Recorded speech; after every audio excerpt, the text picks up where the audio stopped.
Amazing. It's been a wonderful day this morning, and I hope it'll continue this afternoon. We have some lovely zebra to look at. Well, I hope you're ready. Jump on board for your very own live safari through the African bush.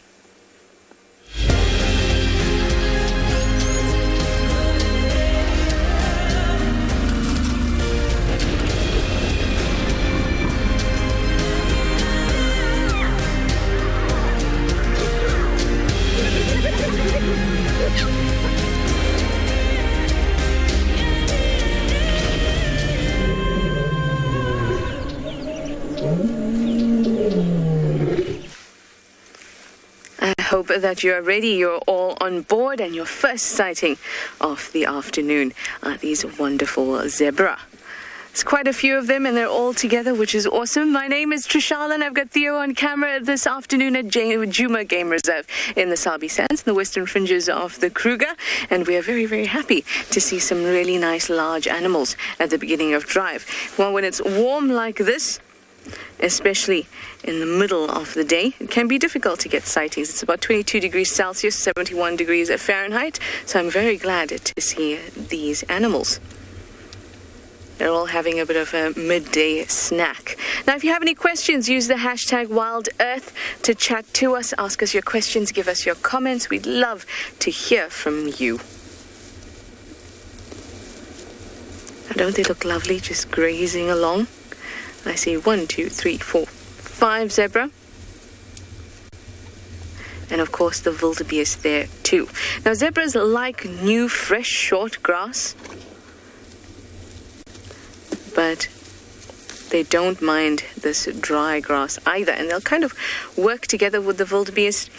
They'll kind of eat these dry bits.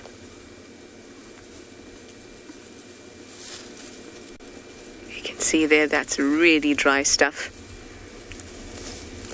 and they can crop it to make it a little bit more suitable for the foraging habits of the wildebeest that are in the back there.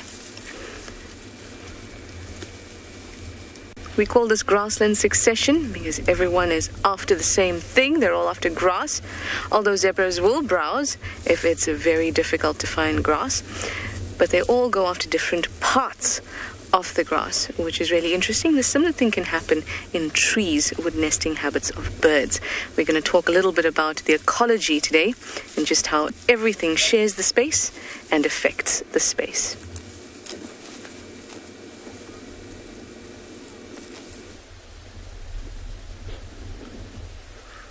Good afternoon, everybody, and welcome to and Beyond Pinner Private Game Reserve. My name's Matt, and behind the camera we've got Craig this afternoon. And we are sitting with those same two lionesses that we found this morning.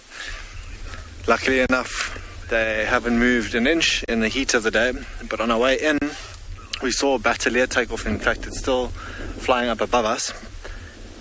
This has gone out of picture, and we found you can actually see it flying above us now. It had just flown off. In fact, hang on a second, I'm just going to double check that. That doesn't look like that batteria that was flying above us.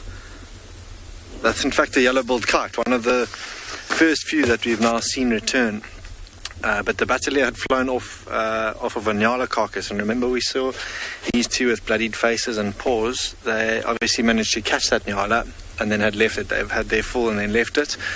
And then those birds of prey came in afterwards, which is often quite a nice indicator that there's a predator around, especially if they've managed to catch something. Bataliers, those yellow-billed kites, and then things like tawny eagles will be the first to suss that out and potentially lead us to something like this. This morning we were lucky enough to see the lioness first, but you can see this lioness doing a little bit more grooming. She might have been tired after her feed. There might be a little bit of things left of the NGALA on her. A little bit of a reshuffle, but yeah, in a lovely little patch of shade there. It is still quite hot out here this afternoon. Doing a little bit of grooming. I spoke of them maybe going to have a lap of water as well to help digest that food at some stage. There is that watering hole behind them, which we might stick around to see if they do venture down. But exciting stuff this afternoon to see them. She's probably just going to flop back down.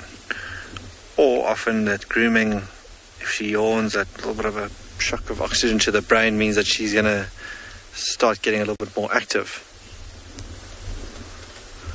Mike's commenting, saying it's a lovely way to start drive. Mike, absolutely. Not often that this is one of the first things that we get to see out on drive, but just having had them very early this morning in their very full food coma state, they wouldn't have gone too far, luckily. So yeah, absolutely wonderful to come back out and to sit with these two lionesses. I can only see the one for now. I believe earlier the other was around. Quite a bit of reshuffling going on in there, but perhaps that other lioness is just tucked away further in the shady spot.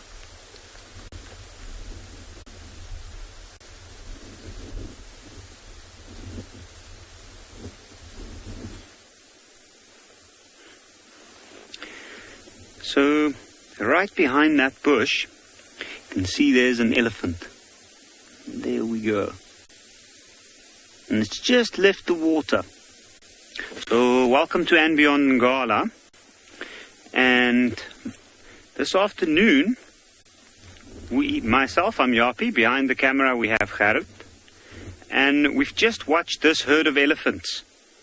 They've come down to have a drink. It was a little bit of a warmer day during the middle of the day. And actually, in fact, it's still a little bit warm, but there's this cool breeze blowing. And that's why they just had a very quick drink. And now you can see they're disappearing off in the distance. And you can see they're slowly moving off. The ears are flapping, which is a sign that it was a little bit warmer and they're trying to cool down. And I think, so in the direction that they're moving, that's actually a dry riverbed. It's very difficult to see from here because it's such a large area. But you can see some green trees around. Because one would often wonder, why do they move that way? So they're moving in a northerly direction, where the wind's actually coming from the opposite direction on NGALA this afternoon. And I think they're moving in there because they're looking for the food that's up there. Further down to the southern side of this watering hole where we're at, there's not too much greenery and too much dry riverbeds. You can see all of that used to be underwater and is completely dried out at the moment.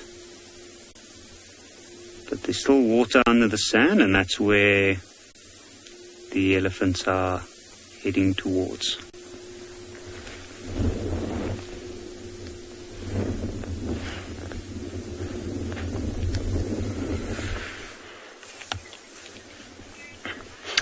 Even though your elephants have disappeared, ours are just arriving here at PRIDELANDS Eco Training, and I'm with one of my favorite herds, which is awesome because, if you ask me, there's no better animal in the world.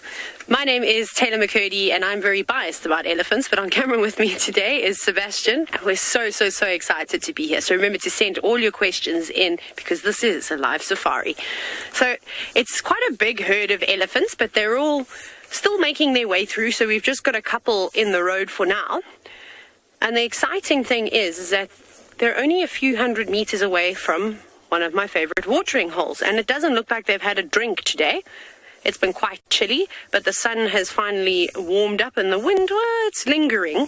So we might get them splishing and splashing down at the water hole. So we're definitely going to stick with them until they do so. But look at that little calf. You can just see the trunk hanging between mom's there, little trunk just dangling there, and that little calf is having a drink of milk. So they'll suckle for a couple of years, but it's also eating vegetation at this stage. It doesn't look like a very young calf. It actually looks like mom might be pregnant with her next one. She's kind of bulging out at the sides. But we have to be a little bit cautious of this elephant cow in front of us, because she doesn't seem to be too happy with the vehicles today. So we'll make sure that we give her the most space.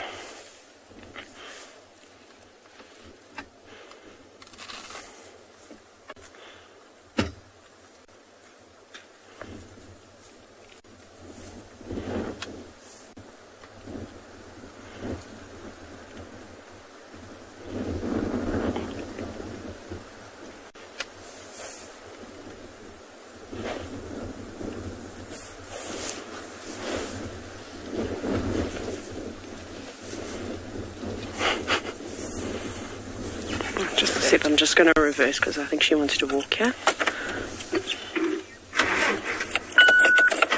Hello, internet audience. I love it when I get to call you guys that. I don't mean any disrespect, of course. Right. This little cow she's not a little cow, she's a big cow. Is a little bit sassy, but within this herd of elephants, it's the Alicia Keys herd. It's not really their name, but I can't think of a better name. Open for suggestions to call this herd. But she's always been a bit touch and go with the cars. So I was just telling Seb, and then funny enough, she did that. But I must tell you the funniest story. It's hilarious. But her calf, actually, I'm just going to stop here for now, and they're going to walk down, and we'll go around. But this little elephant came right up, and it was kind of on a rise, and obviously throwing a bit of a tantrum, and picked up a rock and tried to throw it at us. But little elephant, that one's only like maybe 2.5, 3 years old or so. And then it went woo, woo, woo, woo, with its trunk like a helicopter. And then it reared up. It was so great. Stood up on its back legs. So then obviously I kept saying, jump, elephant, jump. So I did get a great video of me going, jump, elephant, and then it jumping up on its back legs. So I'm very proud today. It's the small joys in life. Hey, Sebastian. Yeah. It was nice. Do we go and wait for them at the... No, you see, now they change... Okay. No, I'll talk to you all just now. Sorry, Seb.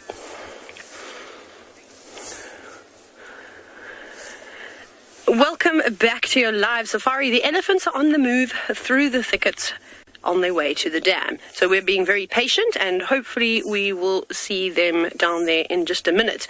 But of course, before you can head off for a drink, you got to get a couple of salty snacks, although I don't know if those branches taste very salty, but maybe if they ate on some guarri trees or something that's high in tannins, they're definitely going to need a liquid substance to wash all that vegetation down. But there's a line of elephants forming in the distance, so I'm going to reposition and see if we can't get a better view.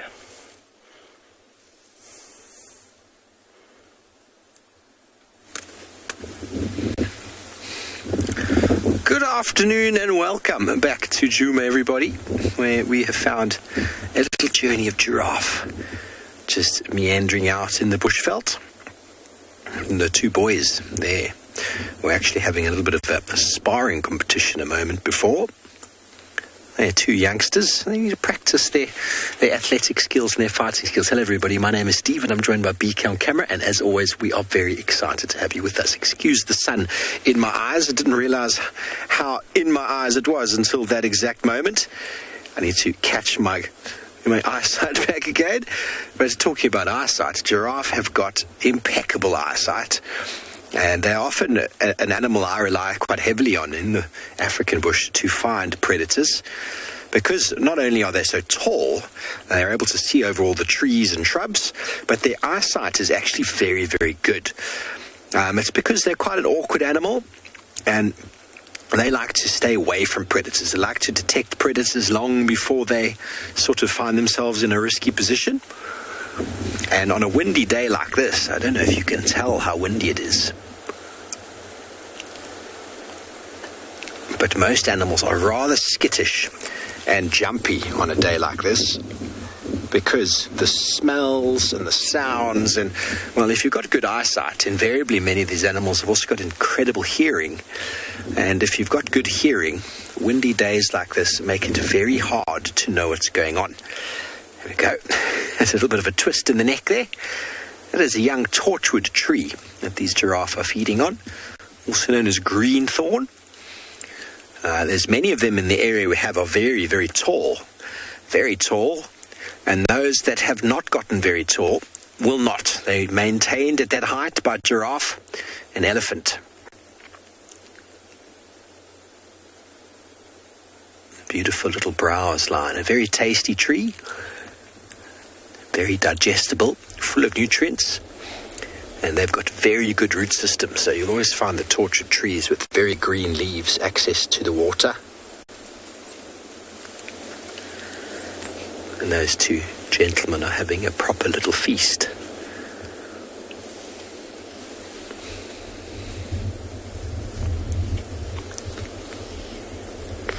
Okay, well, our objective is probably to go and check out a few more watering holes and see if we can find any animals.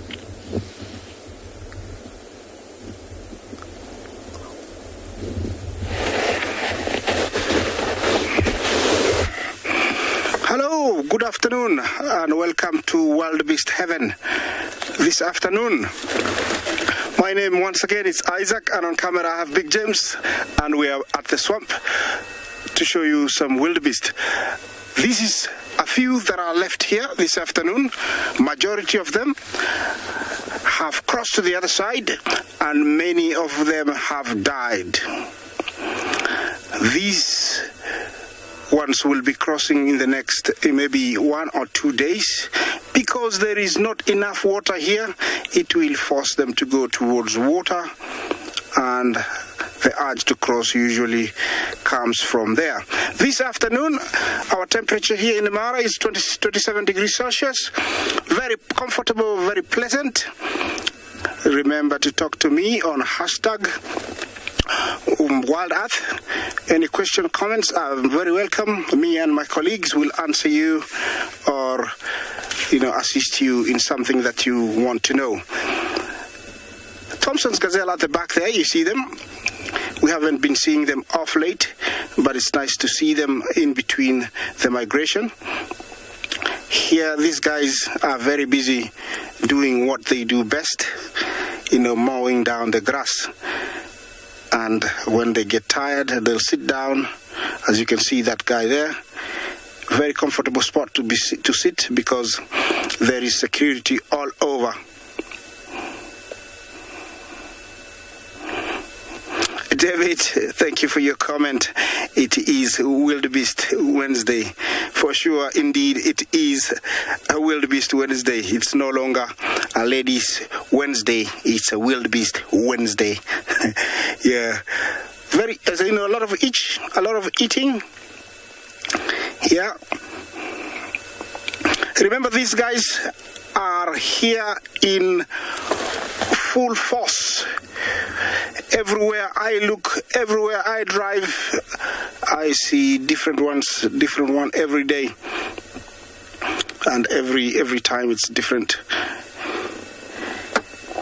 Yeah, I can tell that over here everybody is comfortable. They're not making any movement. Usually when they're about to move, they'll huddle in small herds. That usually forces them to break out of the small herd and form a long line. From here to the river, to where they can drink, is about 3 kilometers. East, I am facing south, and so I'm hoping that tomorrow I can be able to catch them at the river, because I know they will want to drink, and the only place to get enough water for all these in numbers is by the river. This is the white-bearded gnu. Remember, they are migrating. They are doing their annual migration from the Serengeti to the Mara. They do it for a period of about 3 months. They stay in Kenya, and then the rest, they're always in the Serengeti. Tammy, you ask about what is in the diet of a wildebeest. Basically, is a lot of grass. Grass. That's all they eat. Although there is different kind of grasses, it might seem like it's one, but there is quite a good number of grasses. Also, they do eat salts, which they find in soils. And that's one of the reasons why they head back to the southern, plains of the Serengeti, where it is believed that the volcanic ash that was blown from the Ngorongoro crater and landed there about 2 million years ago contain minerals that they need, and also for lactating females. Hence, they go to give birth in those plains. Yes, and here they're doing they're eating what they have, and all they have to eat, grass. It's a herbivore, it's a grazer, so they eat grass only. Yeah.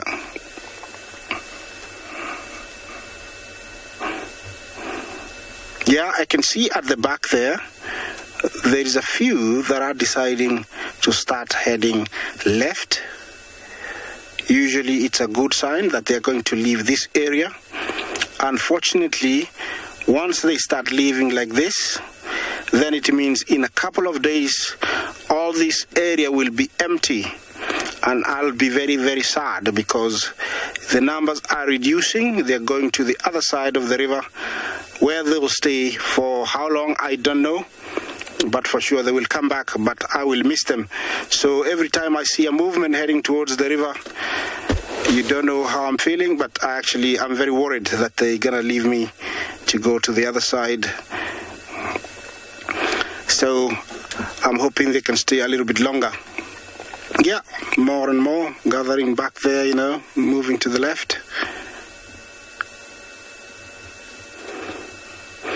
The temperature right now is very pleasant, and that's why they're very comfortable, grazing.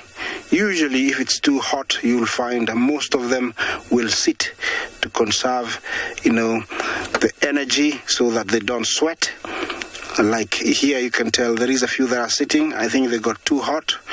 Usually, they will sit if they're too hot, but it is not hot. It's very pleasant. At the back there, you see there is a tiny little antelope with a black stripe on the flank. We call it a Thompson's gazelle. I have been mentioning them that they do migrate, numbering to around '"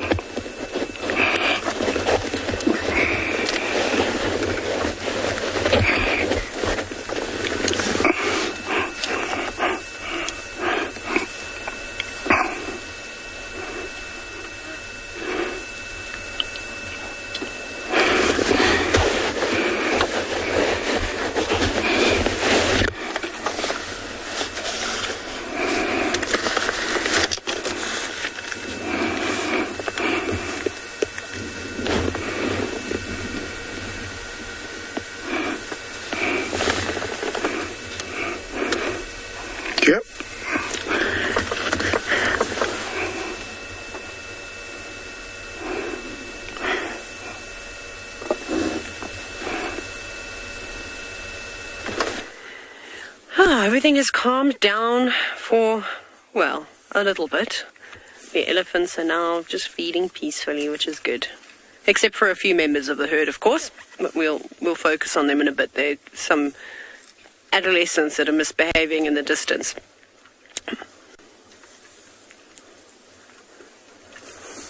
Oh, there they are.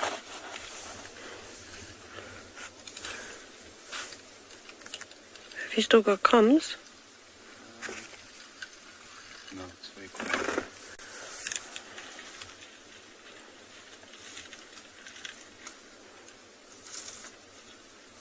Call's just dropped. I do. 30 seconds. I don't have no call. 30 seconds. Yes. Will you give me the... Sure.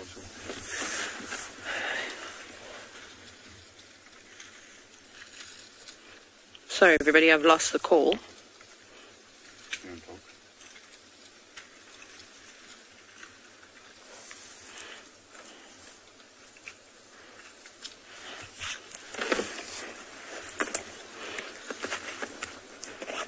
Coming out of iPad, 10, 9.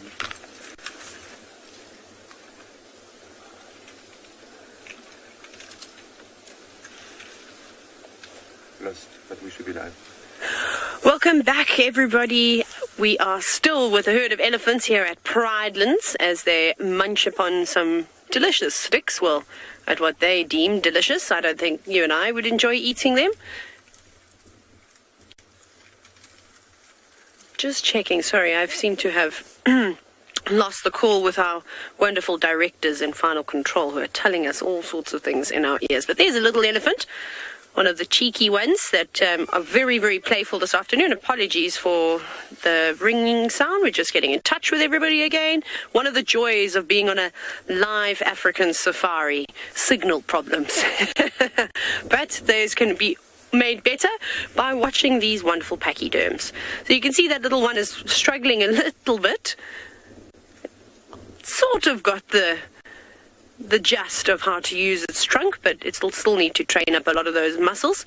It looks like that piece of grass that it's got there is a bit of a struggle. Hello, big girl. Just cutting across the screen.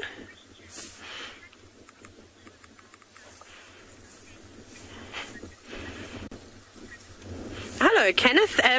Great question. So we were obviously watching that young calf that was suckling, and I said that they suckle from their mothers for a couple of years. Now, your question is about how long do they sit, well, are they reliant on their mothers? So if it's a female elephant, it's most likely almost every single time going to live with the same herd for its entire life.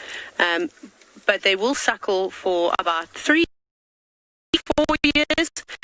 It just depends. The gestation period for an elephant is quite long, and they do need to suckle for a fair amount of time. So it just depends on what that interval is, because if mom gives birth after 3 years, then that other calf is not going to be allowed to suckle. But that's not to say that they don't try and sneak a suckle every now and then when mom's not paying too much attention. But from just a couple of months old, they already start eating vegetation. It's just a bit difficult because that trunk is full of muscles, and you know that you have to train your muscles, of course, and this takes a long time. So they don't quite get enough nutrients from just the plants, which is why they have to continue suckling. But we're definitely not going to go anywhere. I think it's going to be a day with the elephants from us.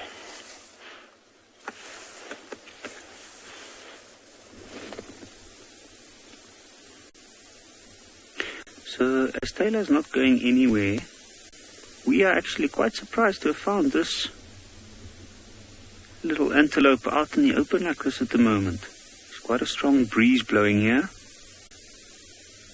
You can see she's not too concerned. Now the amazing thing about this is a steenbok. For those of our viewers that haven't seen them, as you can see, she is a little bit nervous and she's checking in our direction the whole time. And she's looking for small leaves that's fallen over to the ground,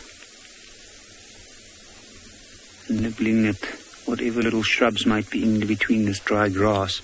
Now, where she's walking from, she stood up from there as we arrived, and I think that there's a little patch there where she might have been laying down today. Now, the amazing thing is she's got a small little area here, so she's always within this area, and at its largest, roughly about a square kilometer. Now, from where we are, and she is territorial, but she has got her own area that she moves independently from the male. And what's interesting is the male actually happens to be here.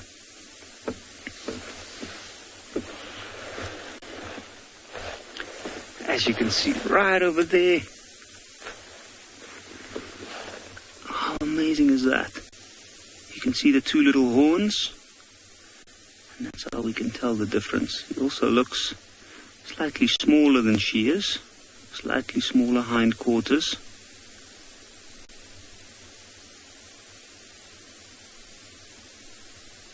See, he's also stopping every now and again to listen out.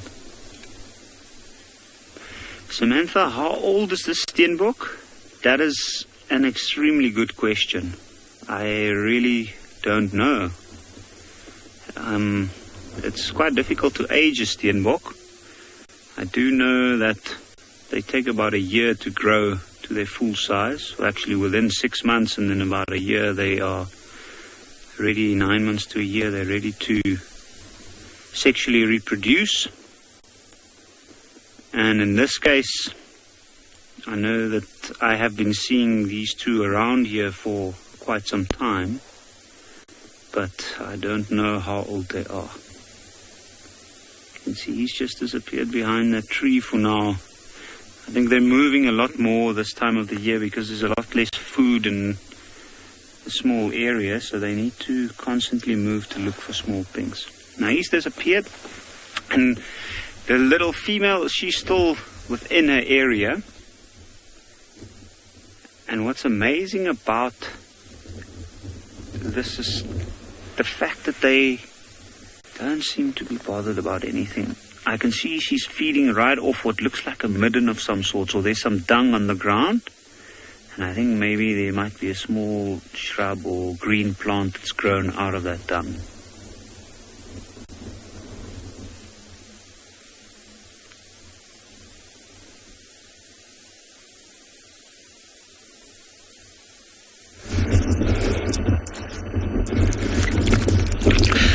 Jambo, and hello from the Maasai Mara on another part, because earlier you were with Isaac also in the Maasai Mara in a different area, and we do not have a steenbok here. We got a zebra and an antelope that could be slightly bit the same size with a steenbok. And this is a Thompson gazelle. So there are a couple of Thompson gazelles there, and a very good afternoon, everybody. My name is David, and with me on camera is Bungay. And I'm sure Isaac already told you we have a very warm Maasai Mara, but hopefully it's going to cool much later. And ladies and gentlemen, as usual, should you have any questions, please send them through. We always have a lot of joy talking to you. Now, those are 3 Thompson gazelles and 2 what I would call the Butcher's zebra. Now, look at them feeding, and you will notice they're feeding differently. Because the zebras are going for like the rough grass, and the Thompson gazelles are going for shorter grass. As much as it doesn't look as green, but you'll notice they are going for shorter grass. The Thompson gazelles and the zebras are going for longer grass. That definitely would be a male by the virtue of his size, because both of them, males and females, have horns. I do not remember very well, but I think steenboks, the females, do not have horns. It's only in the males. I could be wrong, but I'm sure that's as far as I can remember. We don't have steenboks where we are, and or to have the Thompson gazelles just passing the wildebeest facing the other way. They seem not to be feeding the wildebeest, unlike the Tommies and the zebras that we just saw there.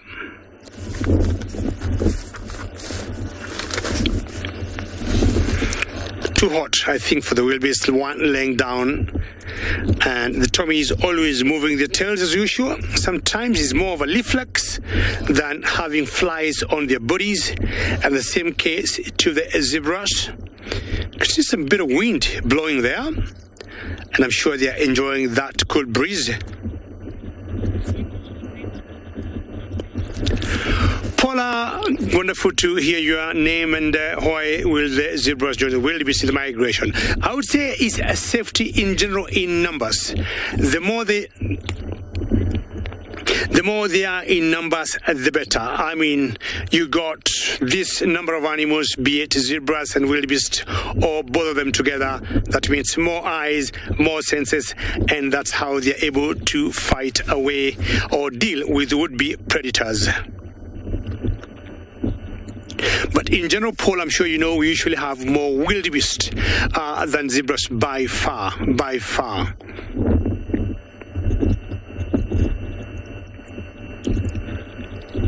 Very interesting how these smaller Tommies keep moving their tails. I do not know how many times they wag the tails in a minute, and I would like to know what muscles they are made of. Well, remember, we are coming to you live from the Maasai Mara of Kenya.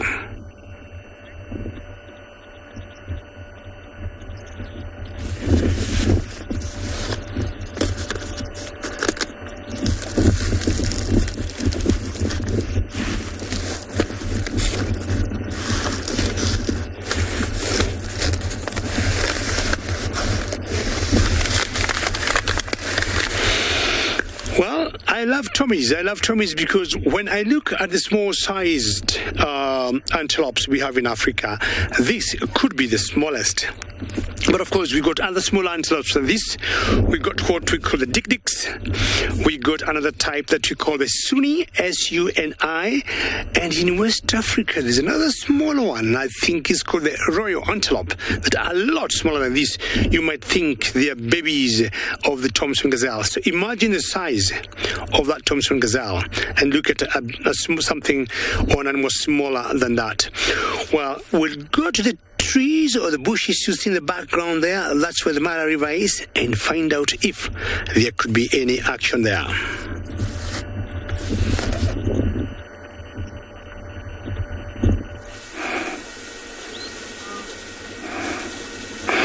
Welcome back. More wildies It is wildebeest afternoon, and these ones, I've just come across them. They are on the move, and they are in their thousands. Have a look at that. All I can see is their backsides. Yeah. So they're heading away.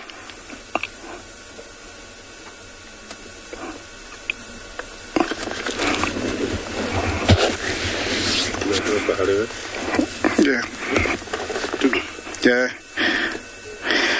Welcome back again. And we're still in the Masai Mara. My name is Isaac Rotich, and on camera is Big James, and I have more wildebeest for you. Just have a look at what is ahead of me. These ones, they have decided to make a move, which they are very good at. Yeah, they are in their thousands. It's also nice to show you their backside. We've always been seeing their front side and their sides. And so, you know, that is the view, the rear view, heading away from us. They're coming from my right. There is a line that is, you can see here. They're running, others are walking, and it stretches almost a mile, you know, behind me.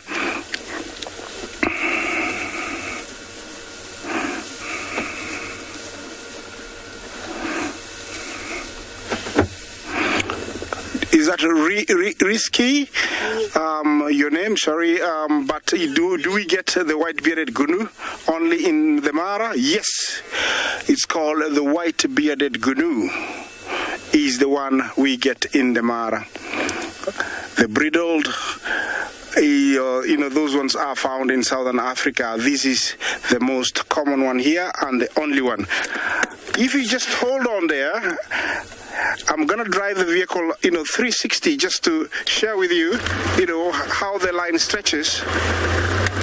Yeah, you know, that's, you know, that is the line. Goes on like that. You can see it. Stretches and stretches and stretches. See that?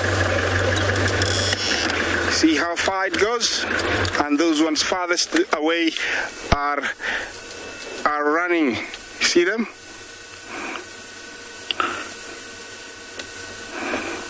They are coming and coming and coming.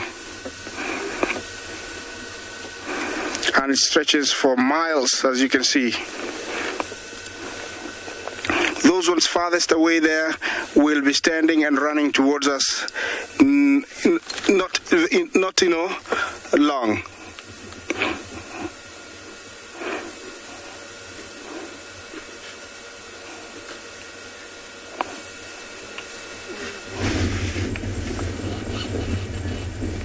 Well, I'm looking forward to see where this elephant is heading off to, and I'm quite sure she's heading down to Twin Dams. So I'm going to turn around quickly.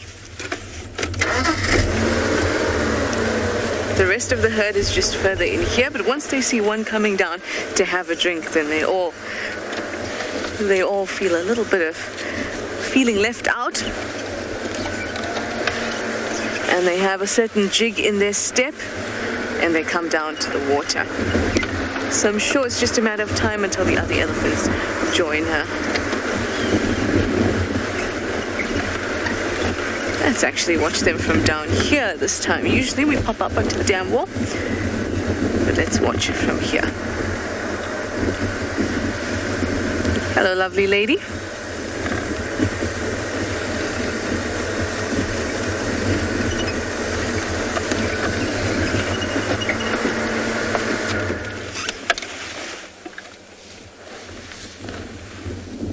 There she goes. Look at that stride.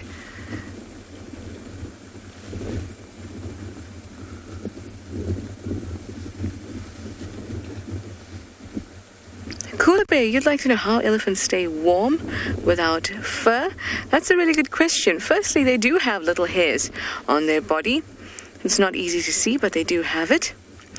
But they also have a huge mass. And that very large mass is what keeps them warm. they have what we call a small surface area to volume ratio. So they have very little surface area for the amount of mass that they are, for the volume that they are. So it's very hard for them to actually lose enough heat. And those big ears with those multiple blood vessels and the wrinkles in their skin increases that surface area so that they can lose heat a little bit easier than if they were just smooth with small ears. So in fact, not having fur does not affect them because of their large mass.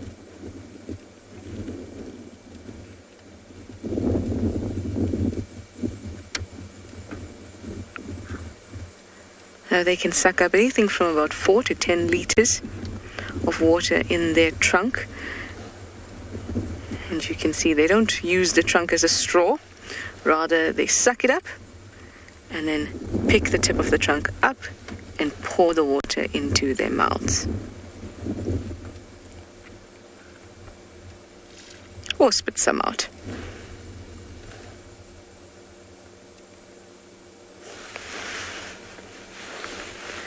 Are you waiting for the rest of your herd? Doesn't look like you're the trendsetter this afternoon, though. You can take the best spot. Often you'll see that elephants have, lack for a better term, FOMO. When they see one elephant in the water, it's fear of missing out, and they come running. Almost looks like she's used to seeing them come running, and now she's wondering where the rest of them are.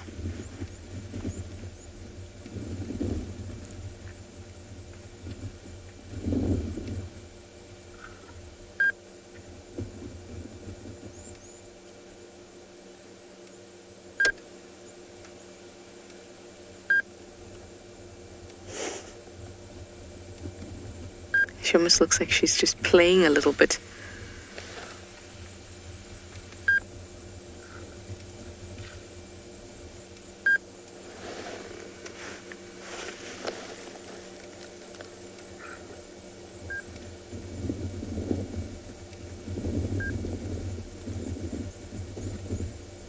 Now, elephants will come to waterholes at any time of the day.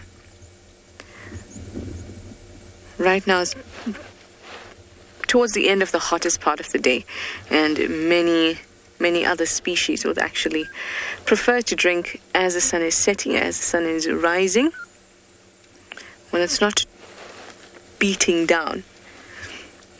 But elephants will drink at any time, and most animals will take the opportunity to drink whenever they can, but they prefer slightly cooler times. And that's why it's really nice to see elephants come around if you wait at the waterhole with a bit of patience. And this time we didn't even have to have any patience. She just came to us.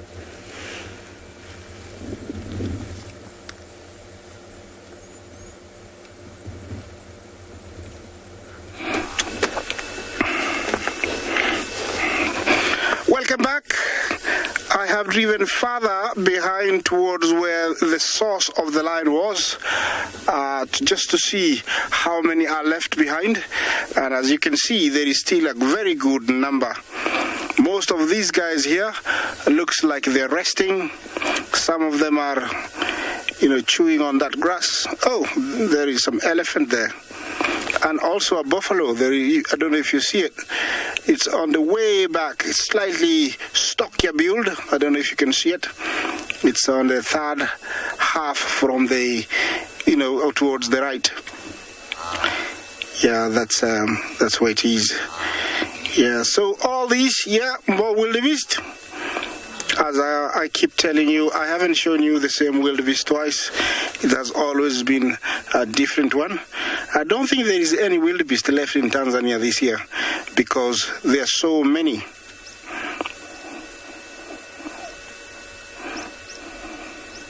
Anishka, good question and thank you. I hope you're well this afternoon. Over here where we are, it is afternoon actually. And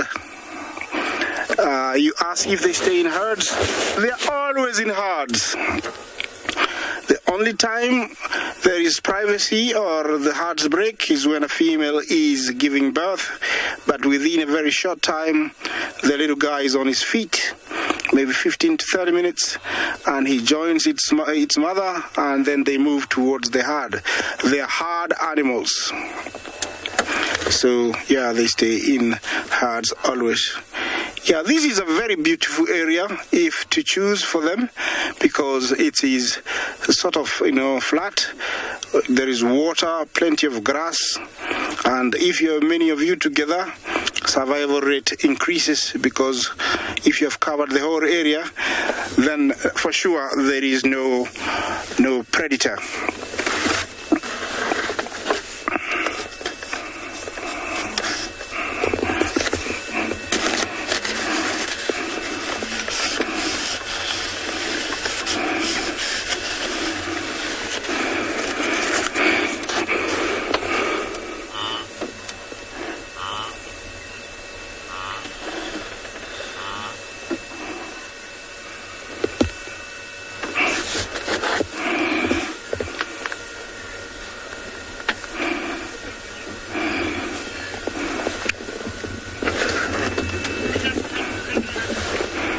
Okay, I don't know what happened there. Those guys are taking off in a haste. Looks like they are catching up to catch their mothers. Yeah, this is a beautiful scene. I'll let you to enjoy it a little bit.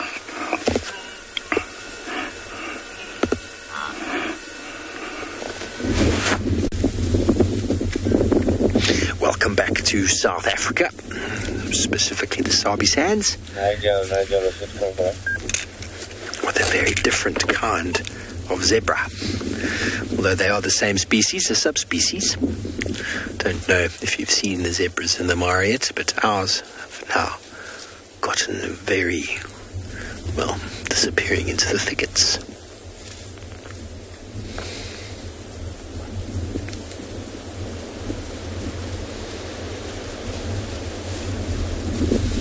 Very jumpy, these animals.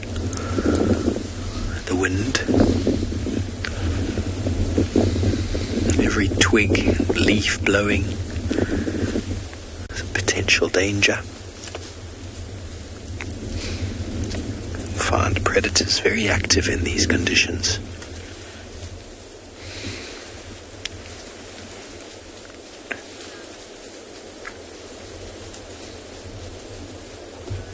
Hello everybody, welcome back to Djuma Primary Game Reserve, or should I say Chitwa, where we are currently in the SABI sands. With a nice little group of zebras and some impala, all hanging together, trying to not be the one on the edge. Because as discussed earlier with the giraffe, when it's windy like this, it's very difficult to hear what's going on. So you'll find these mixed herds hanging out together for safety. And you'll often find these animals going into the thickets as well, where the wind is a little bit more buffered. It's not moving as much. Depressions or other sides of hills where they're protected by the wind, where they can go about their day. I don't know if you've ever experienced it, being in the wind for a long period of time, how it can be quite frustrating on the body. Quite annoying, actually, and I definitely get quite antsy in the wind. So do these animals. I mean, very jumpy, very fidgety. You survive the night to then spend a day of jumpiness due to the fact that there could be potential predators lurking. So it's a very difficult life for animals out here. But it is what it is.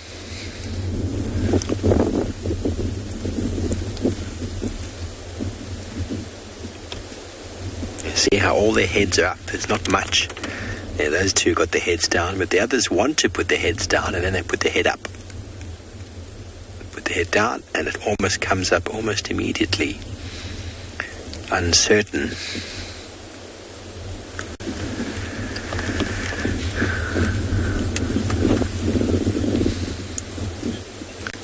Hello, Justin.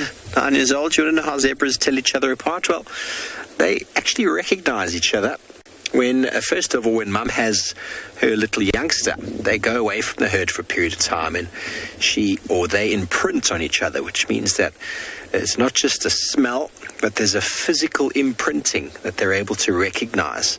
Then after that, I think it's done for life. But I think a huge amount of the communication comes through smell, but there's also a lot of visibility or visuals. We might look at all these impala and all these zebras and think they look the same. There are slight changes and differences in them. When they look at us, they probably think, ooh, the same. But there are so many sort of nuances in humans and in every other animal. But zebras with their stripes are all very, very unique.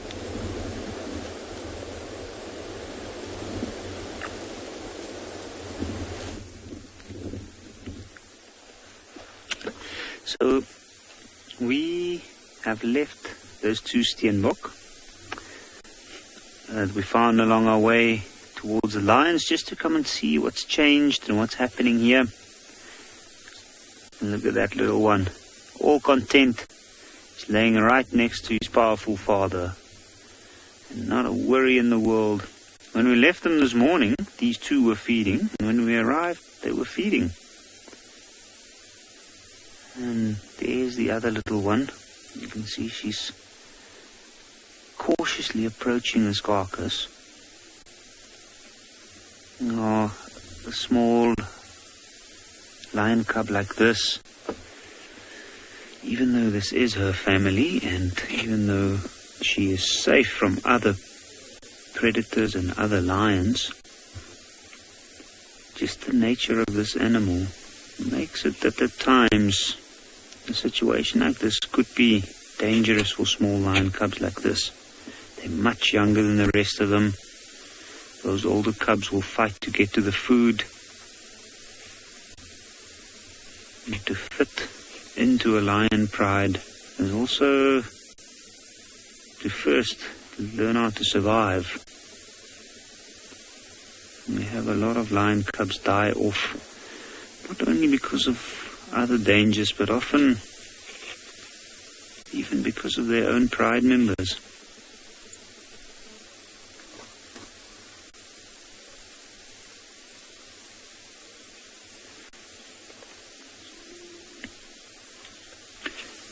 Janet, they are definitely cute little cubbies. Look at that little one. And it's amazing to think that something that cute will grow up and turn into one of those large males that we see. You can see, I thought I saw him do a little call there.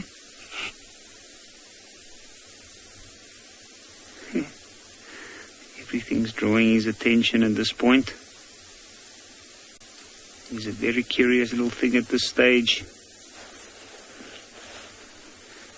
And I think it looks like he's following his mother at this point. She's moved off in the direction that he's looking up. And I think he's probably going to try and get to see if he might get some milk even from her.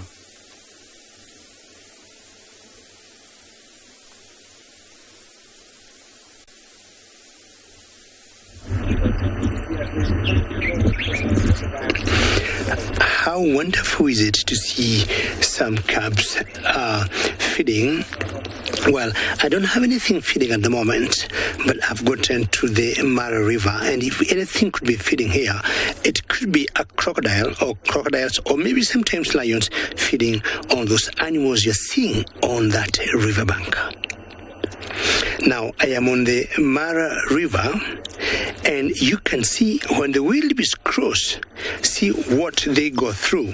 Now, I do not know when these wildebeest got where they are, but what I'm trying to think is they must have crossed the river from the side I am to that side, and they hit a dead wall. The reason I'm saying that, if you look at them, they look pretty dry, since they were in the water when crossing, and there are so many trucks there. I'll just wish them well, and hopefully going to make it on the other side, because coming back to where they crossed the river from, it could be rather dangerous. I'm going to leave them now and move on and look for something else.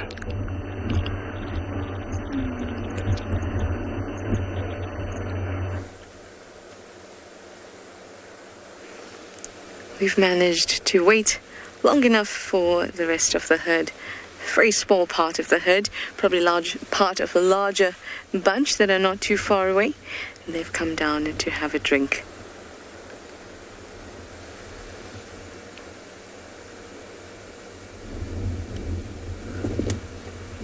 Look at how lovely this is.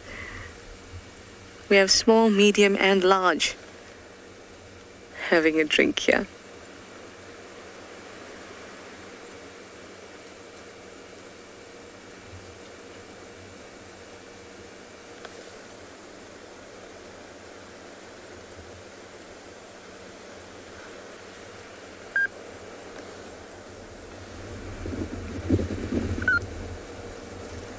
Now that smallest one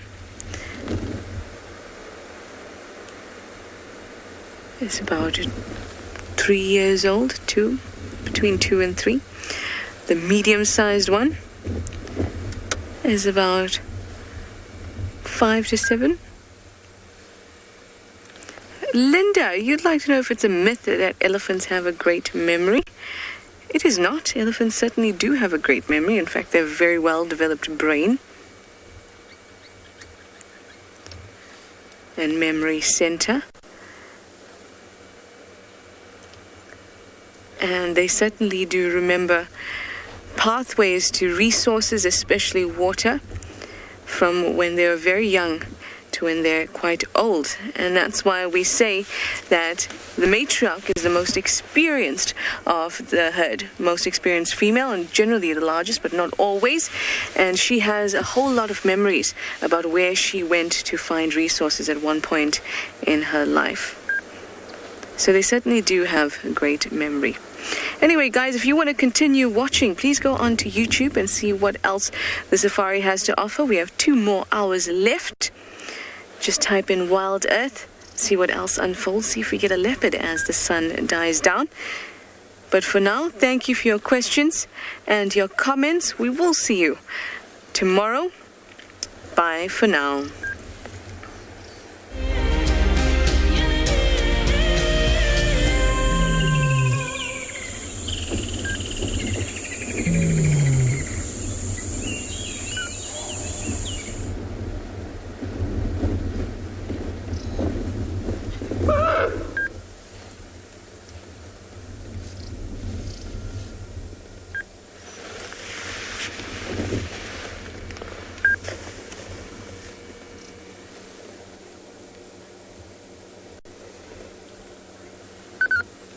Hello everybody, our internet viewers.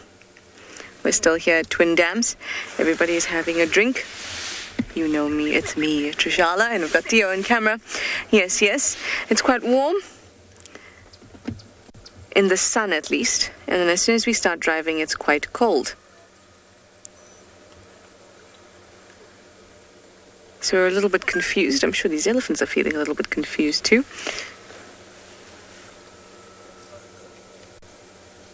It's one of those days. Hello, gorgeous.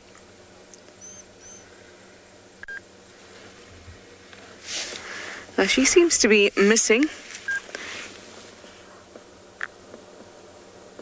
a tusk. Oh, it is both tusks. When she was sitting with or standing with the other animals, it looked like she had one on the other side. But she is a tuskless. Hello, tuskless.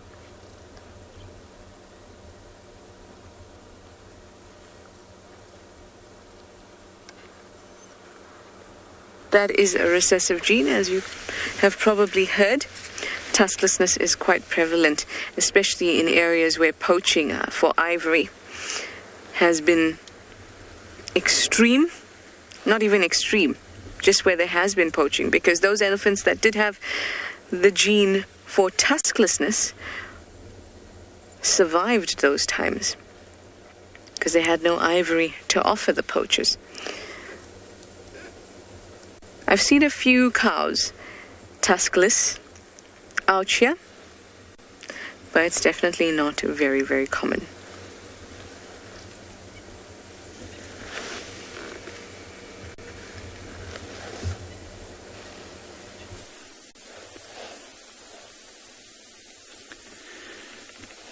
So we are still looking at this one male. It's now gotten a second wind, and you can see the young white females joined him at the carcass. It's a very interesting relationship between the father and the cubs in this area. Like, these males are not particularly family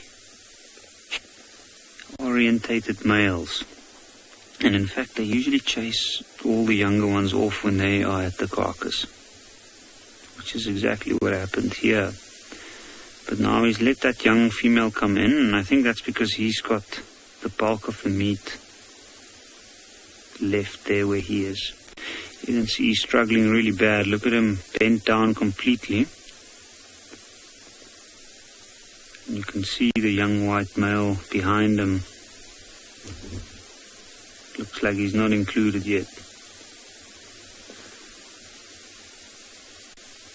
Have a look at Mel's got his head deep in there, trying to get to that last piece of meat there. He's got his front paws spread out and he's pressing down on part of the skin and trying to use that and the force of that to pull off chunks of meat.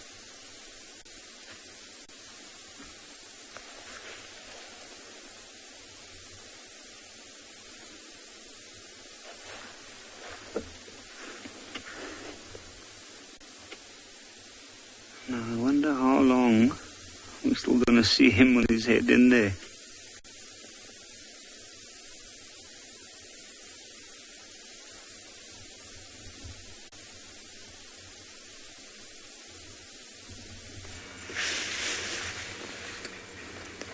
Now, when I looked here, and Theo framed it up, it was a black-collared barbet.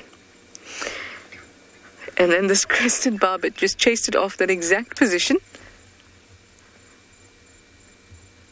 and took that spot instead. I love a black-collared barbet. That's why I wanted to show it to you.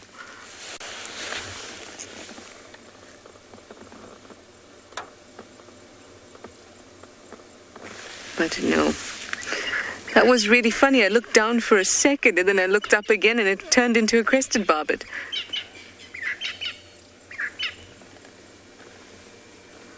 Oh well. Hopefully I'll find another black-collared barbet. Anyway, our elephants are still chomping away. Ooh, ooh. Oh, a water monitor is coming to say hi. Look.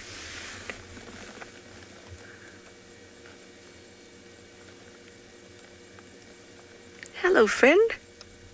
Looks like it's going to do a walk-by for me.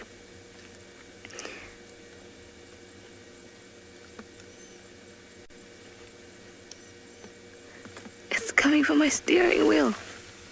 I want to lift my head up and have a look, but I'll be in your way.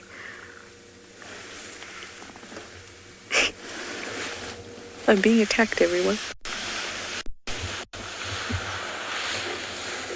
Ah, there it is. Well, it's now in front of the vehicle, but I might just stick around and see what it does. Hello.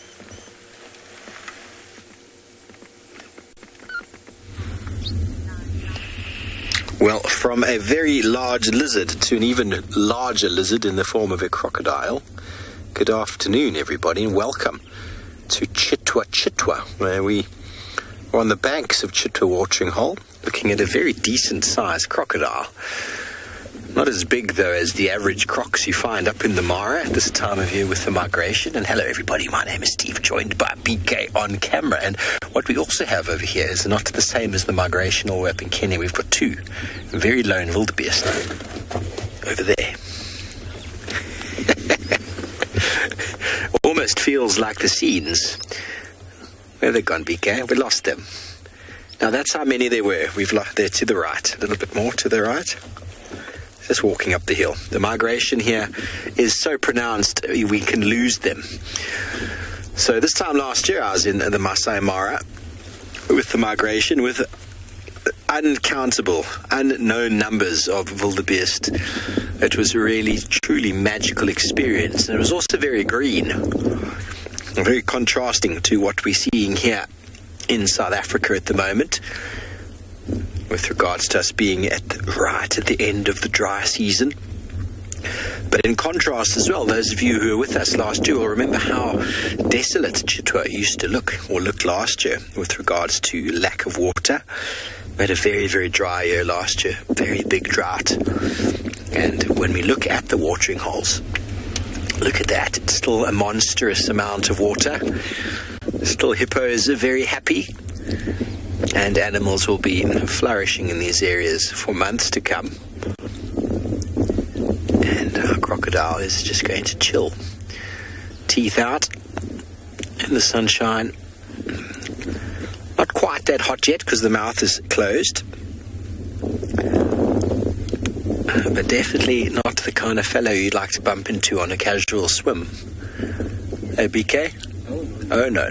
BK doesn't want to go swimming.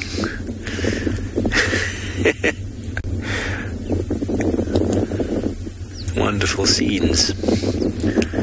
At least the wind is still blowing, and it's not a cold wind, which is good. We decided to make another turn past Chitwa Water because we know we might be lucky. I mean, we bumped into some wildebeest there and we got this crocodile out the water. You never know who might materialize out. I always sit, as Brent would say, with the head on a swivel when at a watering hole, because you never really know who might just suddenly pop out of the vegetation. I've been informed that Hosana was on Arathusa yesterday. That excites me to no end, everybody. It's my favourite leopard in the world. And if he is materialising back in an area where it appears from last night's show that Hukumuri is looking quite ill, after what's about a month and a half ago, Hukumuri was in a big altercation with Mawati over the mating rights to Shadulu. And since then, he's lost an enormous amount of weight, it seems. I didn't see him last night, but if the little chief Hosana, who's now a big chief, is moving into the area, well, I want to be the one to find him. He used to spend a lot of time here at Chitwa. And you want to know how to tell a male versus female crocodile there? It's difficult for me to tell you right now. I used to know. I used to be able to tell them apart. There's a difference in the length of the nose, but it's hard. It's hard to tell. There's definitely two characteristics to a male and a female, but off the top of my head right now, I'll be honest with you, I've forgotten.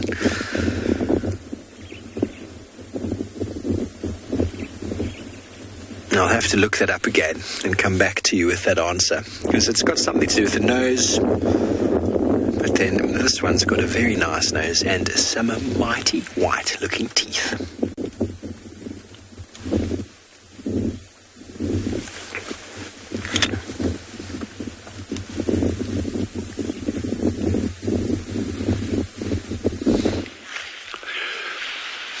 Well, from the mighty white teeth of the crocodiles out to these magnificent grasslands at Tswalu Kalahari.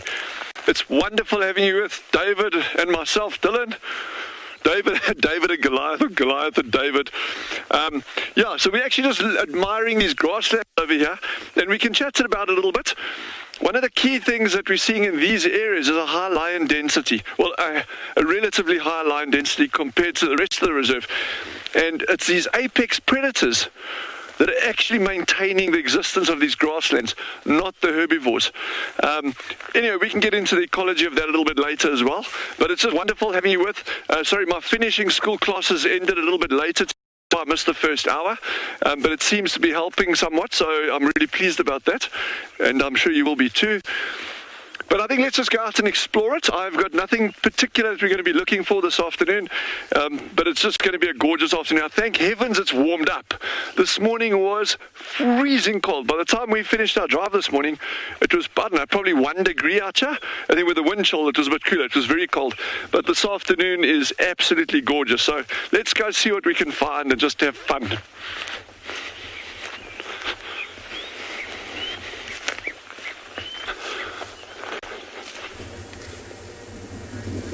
That sounds like a great idea. I'm already having some fun with the elephants and then almost being charged by this Nile monitor. This monitor is on a mission, which is why I just decided to stay so we could just watch a little bit longer.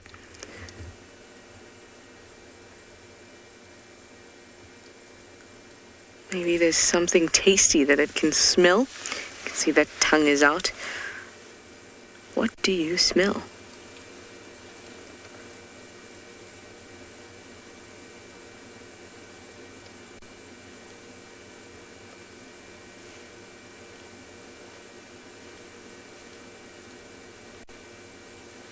They have very, very well developed sense of smell.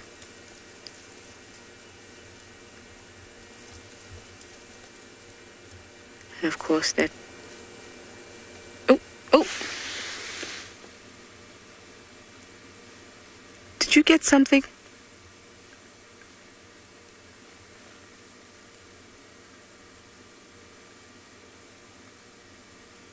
Now these guys have a very wide variety of food. They really like crocodile eggs. In fact, they're actually known to kind of dupe crocodiles by running by them and then get them away from their eggs or their nest and then come running back because they're obviously more agile than the crocodile.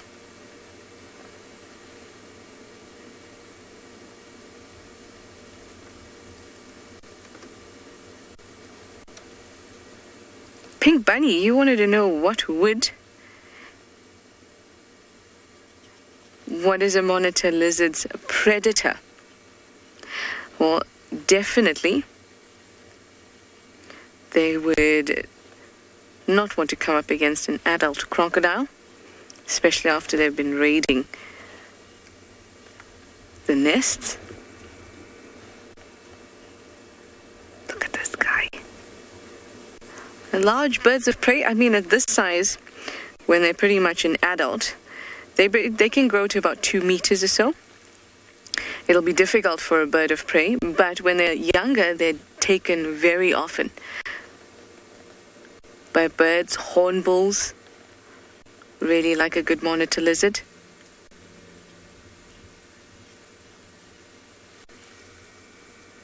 I mean, a cat would take it too, but it's not going to specifically go for a monitor lizard.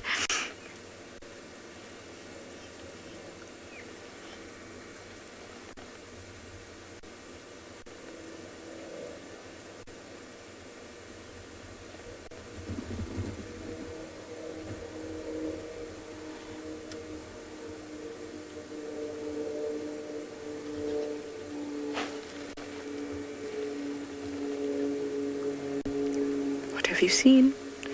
They'll take anything from fish to snails to insects.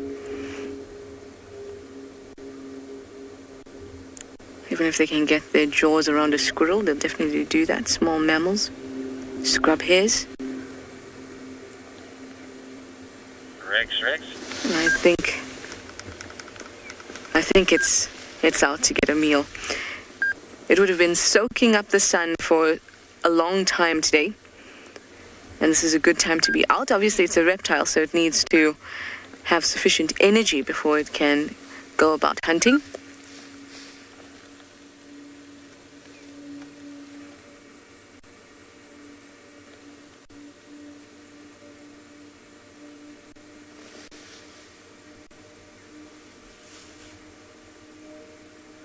Anushka, you'd like to know if monitors fight for territory.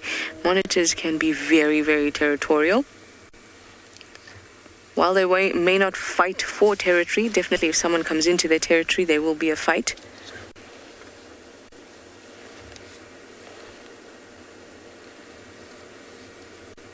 That being said, I have seen groups of water monitors together, but not in wild areas, more in,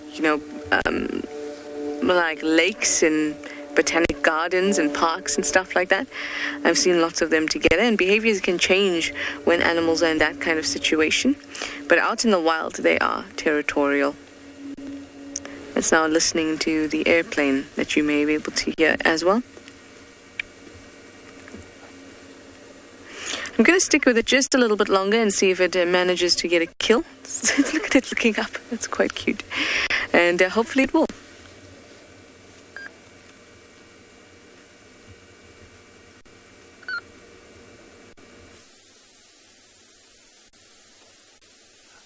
So hopefully that monitor lizard will do something crazy, and that's pretty much what me and Gert have been hoping for here as well.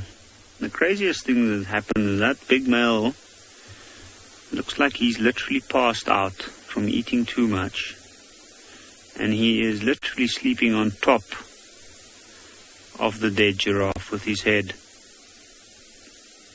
You can see he's breathing quite heavily, very rapid breathing rate, not the calm breathing rate they usually have when they're laying flat like this. And that's just because he's so full.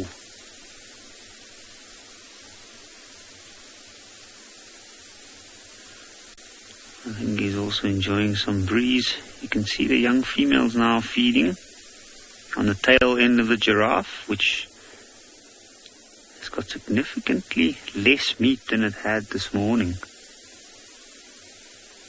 I always find it amazing. She's not even looking up at this stage. Like at the beginning of the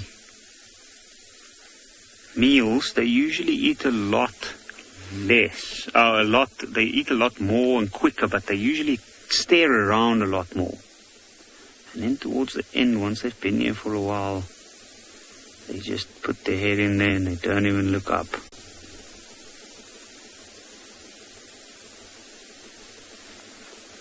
It's almost like they're taking turns now.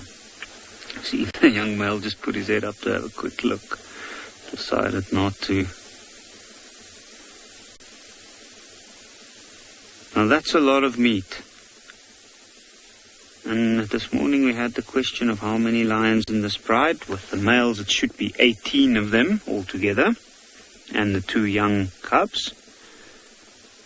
And a big male like that can eat roughly up to a quarter of its own body weight, which is a huge amount of meat. And these 2 males, although they're not the biggest male lions I've ever seen, they must certainly weigh quite a bit.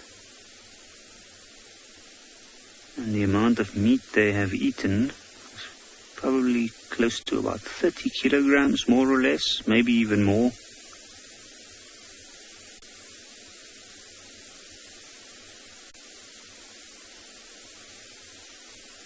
I wonder how much that little one there would weigh. And I wonder how much she's eaten as well.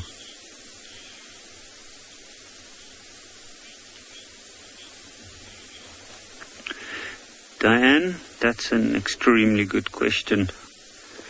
When will they eat again? It's tough to say. Generally speaking, I guess, and what I often hear people say is that it'll take a couple of days, 2-3 days. We have literally found these lions for the past 3 days, every day with a full belly. And then we found them this morning with this giraffe. So they've eaten every day pretty much. And I think because of the size of this meal, they're not going to be looking to hunt especially, or they're not in dire need of a meal. But I do think if opportunity comes, which was the case here this morning a bit, the mother got killed, the young giraffe hanged around, and they took that opportunity and killed that as well.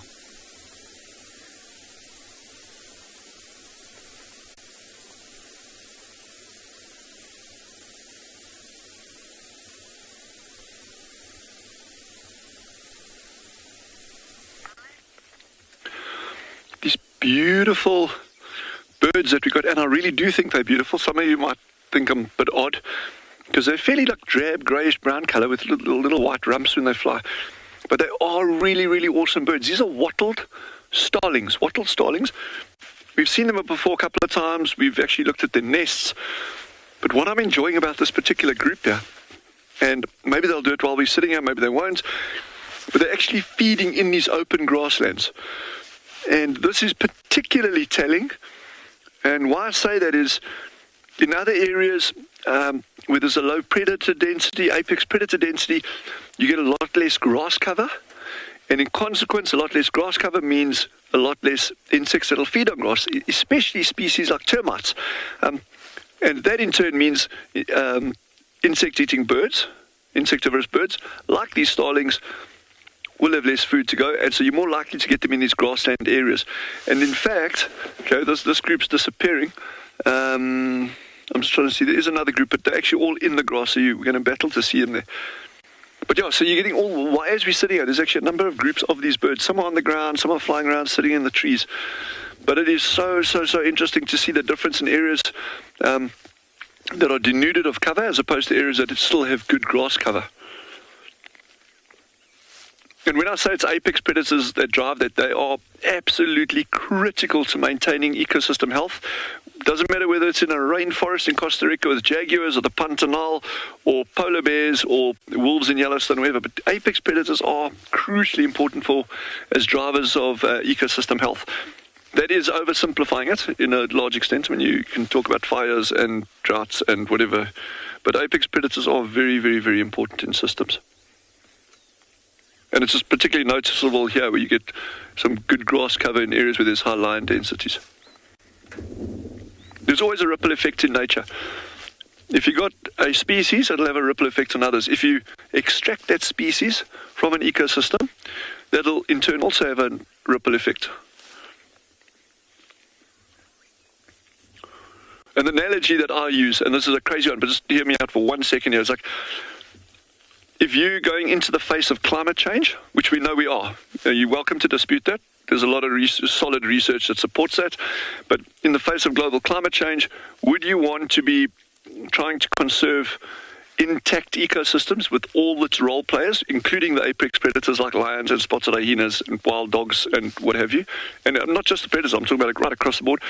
Or would you want to go into climate change, the threats of climate change, with impoverished ecosystems, where you've taken out these key role players and you're trying to juggle things around and hoping that it works? Because in the long run, it doesn't work. And so if you can maintain ecosystems intact, it's much better.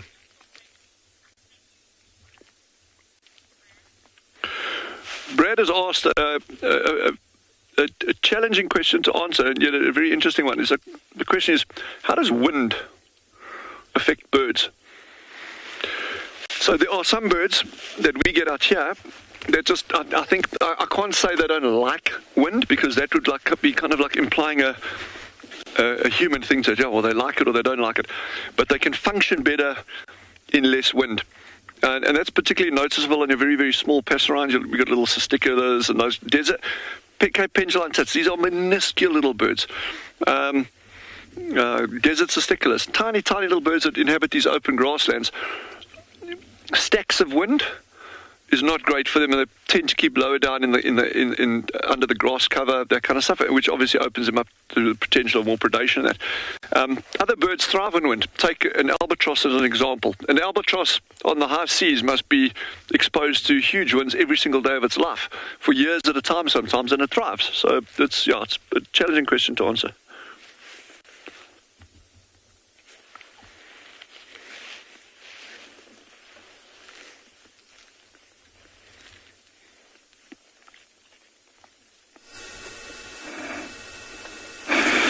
Welcome back to the Mara, the beautiful Mara Triangle, and the scene is beautiful. As you can see, you cannot ask for any better situation. The light is perfect. It is cool. The animals are at peace. Everything is perfect. I hope you're enjoying this. Oh, there we have a bird. I haven't seen one in a while. I haven't shown you a bird for a while. That's a greyback shrike. It's one of the shrikes we find here in the Mara. Beautiful, look at him. Yeah, I'm sure he's also taking advantage of the wildebeest, disturbing little creepy crawlies and getting them. Yeah, look at the wildebeest. It looks like over here they have decided to start making a move. Every evening, most animals will leave, especially the wildebeest, will leave where they are and hope to go somewhere where they think there is no predators. And in this case, you can tell they are taking their last few bites from this area as they head to my left. That's a beautiful savanna behind there. Remember, it's one of the habitats that we find in the Masai Mara. Where I am, it's wooded savanna, and far out there, it's open savanna. Those are types of habitats that you come across here in the Mara. Those dotted trees you see there are Boskia coriacea, and the others are desert dates. Both of them give the Masai Mara its name. Mara means spotted or dotted in Ma language, which the Maasai people speak. Mind you, just to let you know that when you want to write Maasai for the people, you write MAASAI, so a single A, but for the people is MAASAI. For the land is MASAI. So a single A and double A. For the people, double A. For the land, a single A. So it is the dotted land of the Maasai. Mara means dotted or spotted, and if you are on a high elevation, this is very evident. Look at the beautiful and mighty Olololo escarpment, rising about 400 to 500 meters from the bottom of the Mara. And up there is a human habitated area. It's very beautiful up there. Although there is animals, they are not as many and they are not as protected as down here. Back to the wildebeest, and here are quite a good number of males. Always you can tell by their build. They have a thicker chest. Nigel, thank you for your question. I know of two of the blue wildebeest, which is this one, and then the black wildebeest, which is found in southern Africa. They have, interesting looking horns, unlike these ones. I might be wrong, but I know the two are the ones we find in Africa. Yeah. But, in Tswalu's Game Reserve, where I worked a few years back, they were the same, but I think it's because of the diet. They were much paler, but they were still the same species of the white-bearded gnu, or the blue wildebeest. Yeah, look at all of them here, really gathered, enjoying the tall grass. Yeah, I'll leave you to enjoy this scene, because I'm gonna be driving in a while to go and find you some lions.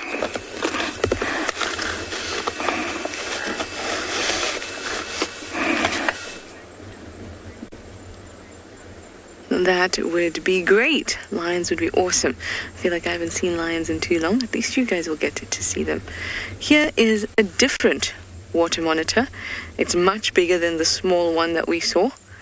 And that little one that we saw at the actual watering hole came up this leadwood, and these two had a bit of a fight,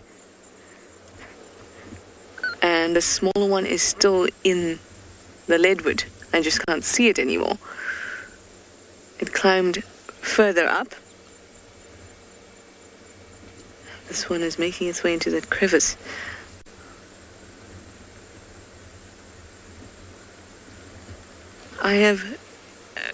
This is amazing to me. Firstly, to see two of them in the wild like this and up a leadwood tree.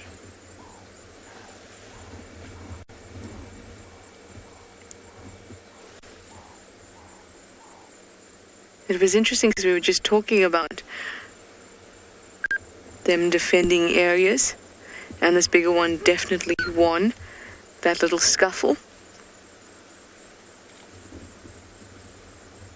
Just hoping to sit and see if the younger one comes back. And actually you don't realize how small that other one is until you see it next to this large one, who is now halfway into that crevice. Actually maybe 2/3.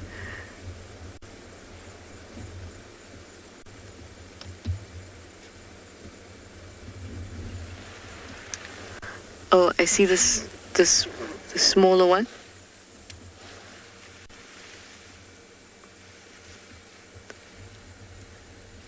It's just there it is coming down.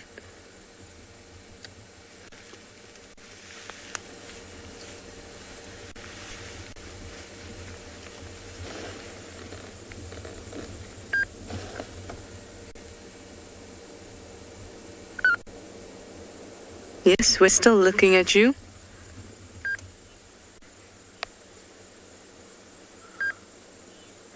Ian, you'd like to know how many species of animals get along with water monitors? I'm not sure of any that get along with water monitors. I'm sure there are some bacteria and microbes and things like that that would get along with them, that is necessary for their survival.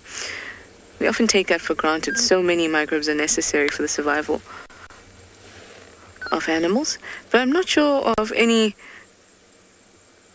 other animals that get along with them. Remember, they're predators.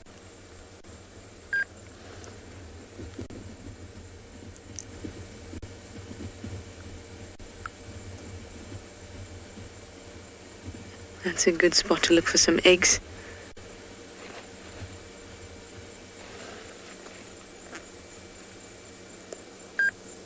Love to see if the other one hasn't moved at all.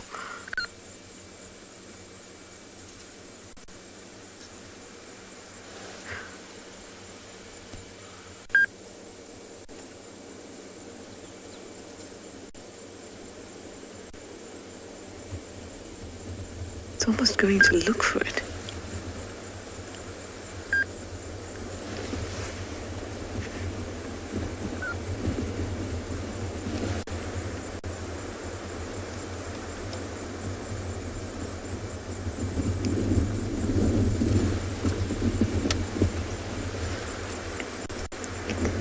It's basically right on top of the bigger one.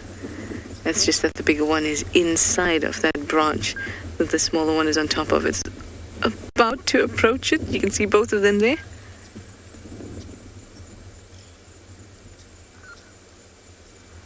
And we're definitely going to stick around to see how this unfolds.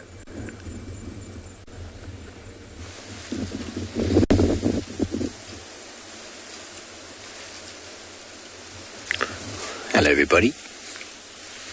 Just enjoying a nice scene with a little bachelor group of giraffe.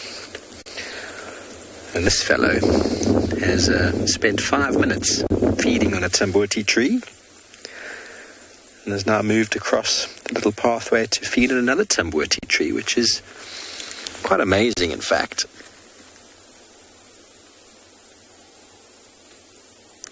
It's possible that he's going for the orangey red leaves and not the actual green ones, which means that it's possible that those leaves have retracted the milky substance inside, the latex, which is actually toxic and quite dangerous in fact. And there we go, he's into the thickets.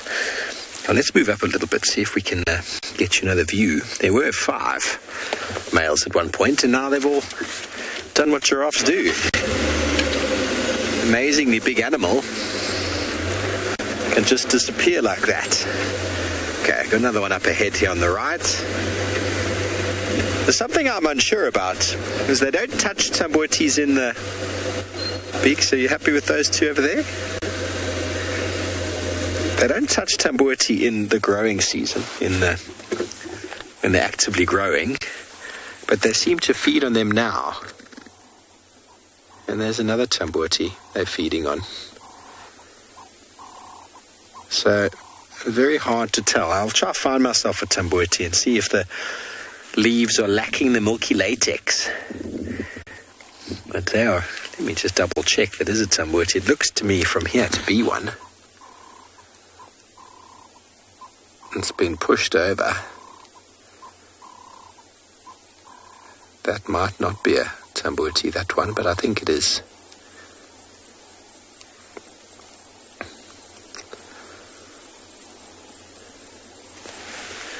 Two wonderful gentlemen there. You can see the size difference between them. The guy on the right is far bigger.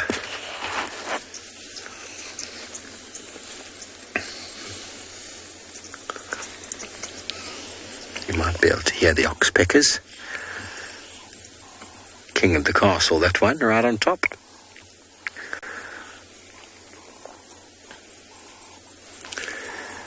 Well, thankfully, everybody, the wind seems to have really dropped down, which is what's expected at about 4:30 in the afternoon. Those currents start to change. The wind starts to drop.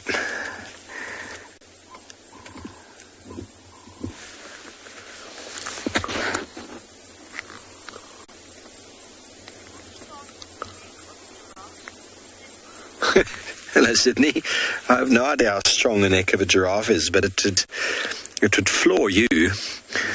I mean, a male giraffe can weigh up to 1,500 kilograms. And that neck is very, very, very heavy. And the head itself is quite heavy. If you come across a giraffe's skull and you pick it up, it's very, very heavy on its own. And it's not necessarily the strength of the neck, but it's the leverage that they use when they swing it. And it's a massive big hammer. And I've seen fully grown male giraffe get hit underneath the chin by another male giraffe and completely collapse dead on the ground, dead. So, and very, very powerful, very, very powerful. Now, there's an enormous amount of muscle in that neck.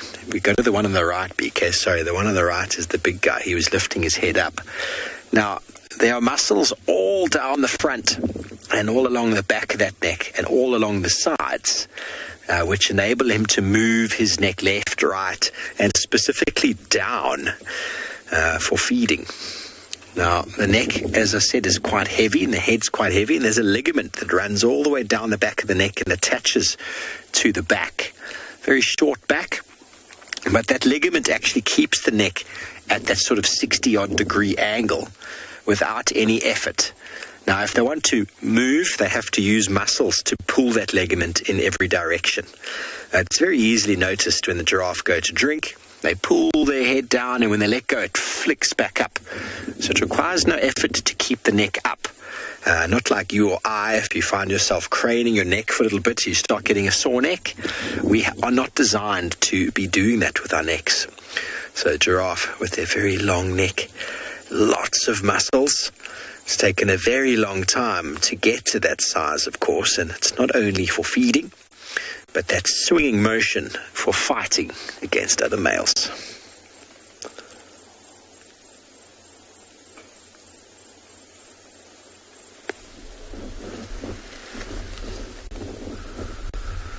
From one giraffe to another, welcome back to NBN Pinde, everybody, where this afternoon we've actually got one of the most beautiful scenes I think we've come across all afternoon out in the open plains in the far western part of the reserve. Come across a journey of giraffe, quite a large herd of zebra, and a little bit further behind them are some wildebeest, but all busy feeding here this afternoon. And it's not very often that we get to look down onto the tallest mammal around, the giraffe. A very different perspective out here, and nice to see them all together. Obviously, the more eyes the better out here in terms of safety. They can help each other, especially the giraffe, having such a height advantage to see things from that dizzy height from a distance can alert everyone else of things around. You can have a look at that one in your picture at the moment, having a scan around as the zebra carry on feeding below. Always wondered if that South African band didn't get their name like this, zebra and giraffe. That question I will never be able to tell you the answer to. Every so often, there are a couple of male zebra in this herd below that are vocalizing, which is not something that you hear too often, or you might hear, but you never see it happen. And we might, while we sit with them here, that going on in the background, you see that giraffe moving off. These particular giraffe have their work cut out for them. A lot of what they feeding on is quite low. It's almost as if they're going down to drink. They sort of splay their front legs out and bend right down to eat these shrubs that are a little bit lower than normal for them.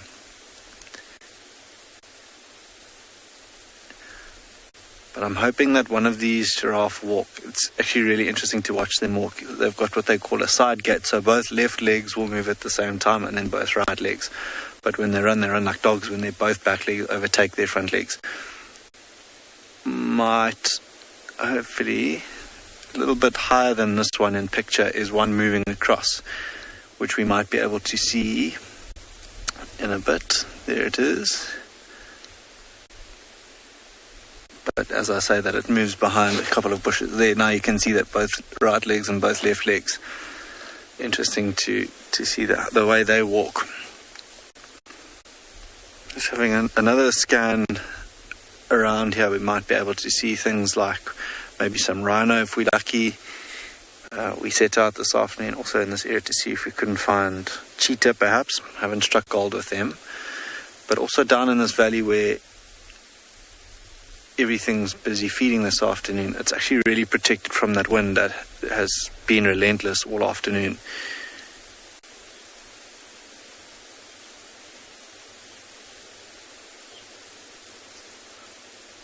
Anushka, you're asking how many calves a giraffe can have in its lifetime.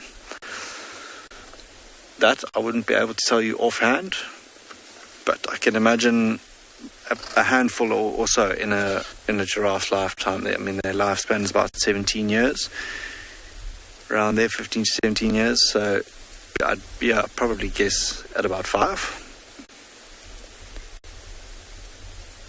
That's also quite the spectacle to see. Not something that I've ever witnessed out here is a giraffe giving birth, but you can imagine that graceful fall 2 meters up when it is born, to sort of get yourself onto your feet a little bit quicker than usual. But that is exactly why they have to do that, because they are quite vulnerable when they are really small.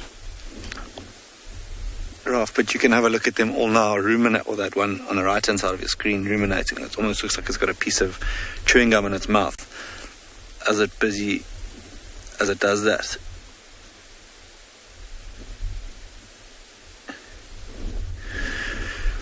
I'm going to carry on looking through these open plains and see if we can't maybe find some rhino if we're lucky, or maybe a little bit later some cats. But for now I think we'll take in these last few scenes. Wild Earth relies on support from viewers like you to carry on broadcasting our daily live shows. A small donation goes a long way in helping us on our mission to connect the world with nature. Please visit our support page to see how you can help and become part of the Wild Earth family. And certainly, I hope you get lucky, Matt, just like this guy, this hooded vulture. This vulture is the first vulture on the scene, and at this point the only vulture on the scene. And I would consider him extremely lucky, or her.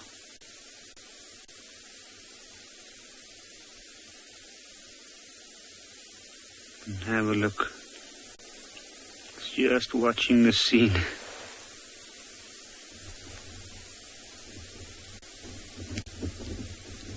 Look at that. 3 different generations passed out after eating too much. Look at that little one fast asleep. A nice soft piece of giraffe bone. Not a worry in the world. It's had enough to eat. It's quite content. It's cooled down to the bit now where it's not as frustrating dealing with the digestion process. And this is more or less what you find towards the end of a large animal like a giraffe that's come to pass because of predation. Like eventually, after the big predators have finished off, they leave that carcass. I saw there's a little bit of meat left in the neck, in that part between the young white male on the far right and the big male in the middle. But other than that, the rest of those bones will probably get picked off by the hyenas and then the vultures. From that hooded vulture we saw, the other vultures will pick up on that and they might start moving into the area and clean it off. That is, if it doesn't get dark first, and the hyenas will probably pull it apart and finish most of it off during the night. Rosalind, at what age do cubs leave their mothers? It depends. There's quite a bit of variation within that. But with lions, in most cases, the young females, like that one over there, she will stay with the pride that she's born into for most of her life. And then on occasions when the pride becomes too big later on, she might split off and then join or create her own pride. But in this case, she'll more than likely stay with the pride. The young male on the other side, because of the fact that he's got two other brothers, I'm sure they'll start moving off at some point, which is usually around 3 years of age.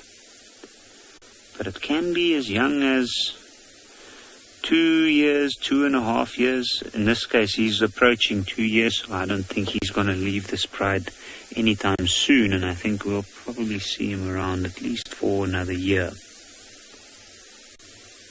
You can see they have reached that age, though, where the males are starting to show a little bit of aggression towards them, especially around carcasses. They do have quite a big appetite at this point, and they do pose a bit of competition around the carcasses.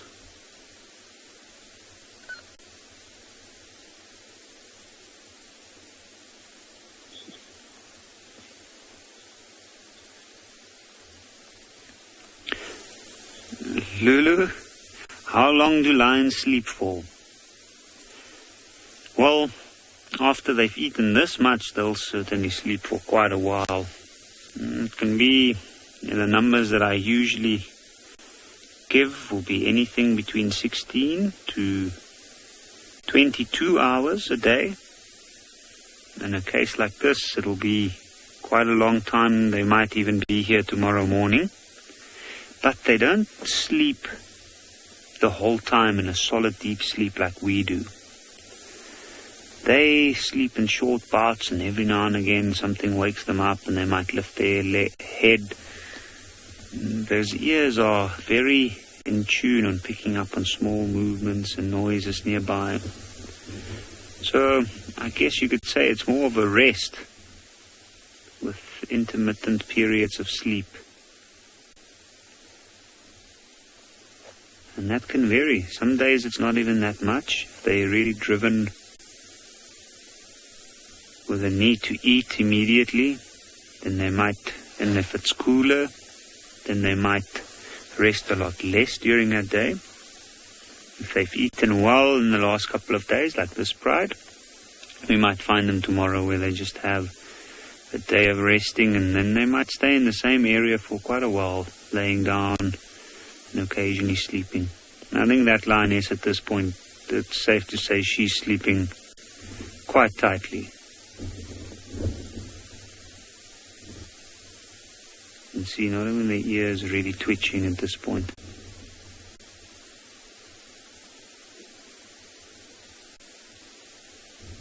Even though there is a little fly flying around the face. We all know how irritating flies can be. Imagine the smell of this animal's face and fur around the face where it's been inside that dead giraffe for most of the day. The amount of flying insects drawn to a dead animal like this is huge. And a lot of those often stay around those areas, the face, the mouth, the nose, the ears, the eyes. So that's why when they do lay down, mostly we see their ears twitching. Sometimes they'll twitch their lips. I think with a cool wind helping with the flies, I think that this lioness is quite comfortable.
And there we can see all three of them spread out at a different angle towards the carcass. It's literally like they had a... This is literally the aftermath, the calm after the storm. Family feuds over food. Huge amount of aggression. And then all of that energy completely lost and needs to be replenished by resting. You can see that vulture's patiently still waiting. Now, none of the lions have actually attempted to go at it or try and chase it. In which case, it knows it won't get too close. It might risk losing its life or even getting injured, or just getting injured. Looks like he's got a little hood on his head. You can see he's scoping out the whole scene, turning his head. He looks at all directions. Every direction he's looking at now is lions.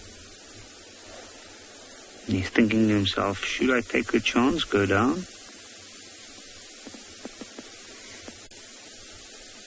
Sometimes they do. I watched them before where they actually go down completely and even move about in between the lions, especially at this stage when these lions aren't very active and very protective over the kill.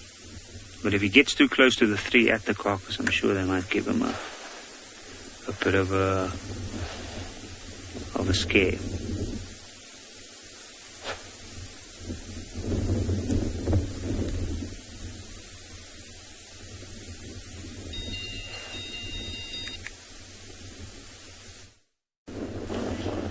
Right, let's try this again. Hopefully you can hear me this time. I should have just shouted louder. Hey, Seb. It maybe would have got this wonderful elephant bull who goes by the name of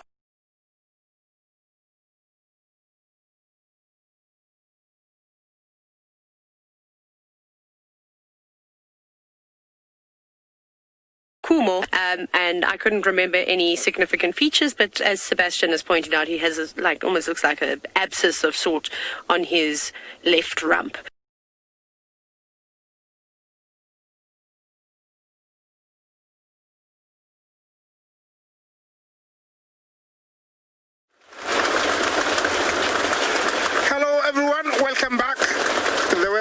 has changed dramatically and drastically.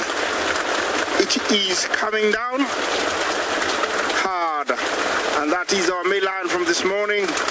His pride, I don't know where it is. There might be somewhere around here, but this is the kind of afternoon I'm having, or evening that I'm having. It is raining hard. Of course, rain is always welcome. Also, it's very good because it will keep the wildebeest around. Though they have crossed, when they smell the smell of rain, they always cross back. This is what lions do when it's raining. They'll just, lie there. Most of the time they put their backs towards the rain and hope it passes quickly. Oh, poor guy. And I think this is when they wash up their manes, they get cleaned up. Yeah, I'm waiting for him to shake it later on. It's going to be beautiful when they shake it. Normally they wait until it's really, really wet, and then they shake it, and usually it's a fantastic sight to see. Yeah, this is one of the winner males, and he's just sitting there hoping the rain is going to pass. Remember, this is live from the Masai Mara. Talk to us on #WildEarth. Yeah. The rain this time of the year is very unexpected, but very much like anywhere else in the world. Sorry about that. Somebody cut me through. The rain in the world, the weather in the world very much has changed drastically. Yeah, let's have a look at the lion. And we are getting these unexpected rains every now and then, especially when the heat, builds up. We always get rain here and there. We have two seasons here in the Masai Mara, the wet and dry. Right now it should be dry, and due to all the global warming affecting the weather around the world, the weather has become very unpredictable, and we're getting these rains this time when we're not supposed to be getting. I'm not complaining. There are some areas that were burnt off by the rangers. It is necessary sometimes to get rid of old grass for new shoots to come, which are highly nutritious, and so those areas needs water for the new grass to grow, for the new, for the animals. He's keeping an eye on something, I don't know what. I'm assuming the females are off to my right, and maybe they're hunting. Usually they take great advantage of this kind of weather because it masks their scent or their smell, and most of the herbivores usually stand hoping the rain to pass, so it's an added advantage for the lions to hunt. So maybe he's watching the females hunt. I'm not moving from this position.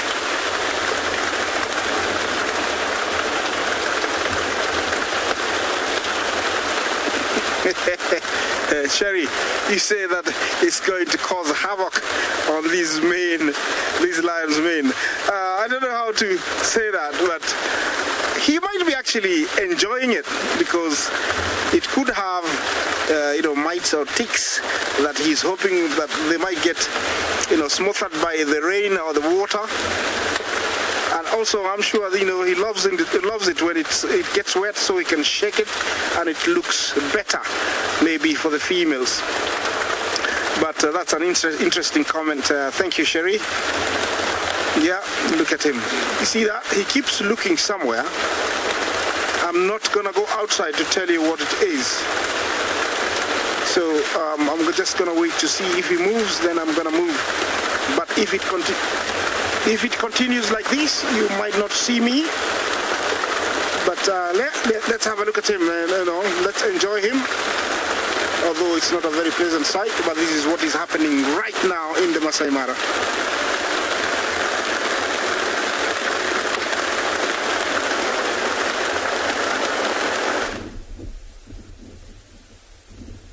Welcome back to And Beyond Panda, everybody, where sunsets and silhouettes seem to be the theme for the afternoon. We've come across quite a big crash of white rhino out in these open areas. Like we said earlier, they could be out here busy grazing.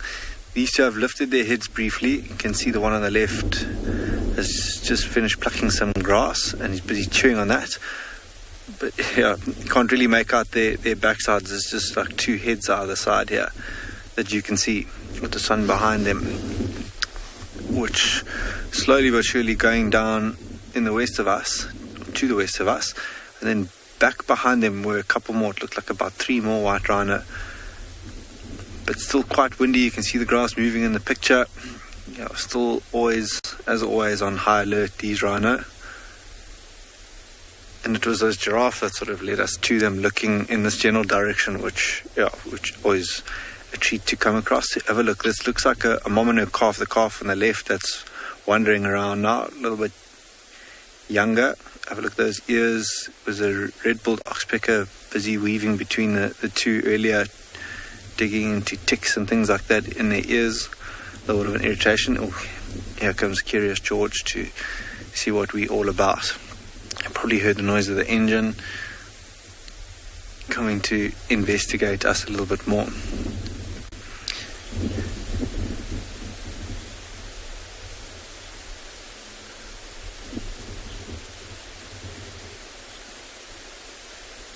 Sharon, now you're asking how we differentiate between male and female rhino. The best way is to look in between their legs if you can. It's a little bit tricky out here at the moment because of the vegetation that they're in. We can't really see that. But like this one, we can see it's a mom and a calf with a younger calf. So the one on the right-hand side would be a female. I haven't been able to tell what the one on the left is at the moment, just because of the vegetation. But the easiest way is to look between the legs to see. We spoke about how many calves a giraffe had earlier. I was slightly mistaken. They can have up to about 12 of them in their lifetime, between 20 and 25 years, which is incredible. Gestation period of 15 months, and these rhinos slightly longer than that, which is a phenomenal feat in itself. And this calf, you can, just in comparison to mom, maybe about half her size. So I'd say somewhere around 3 years old, which for something that's 3 years old is pretty large.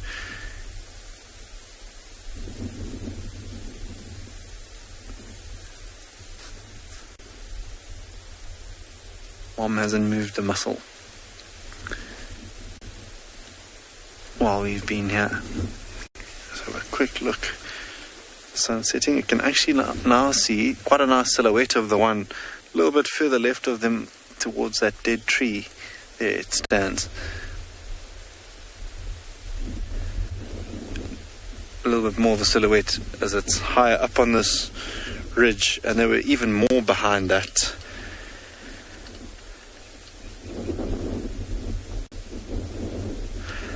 Peyton, you're asking how rhino will mark their territories. They, almost like a dog, if you see your dog scratching its back legs, they'll spray their urine or sort of defecate in, for rhino, what they call a midden, and then scrape their back legs in that and get that all over their back legs, and then walk along their territories, often roads and things like that.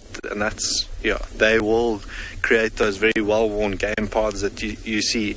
They'll go around and spray every so often little bushes and trees, or defecate, scrape their legs, and then carry on marking their territory like that.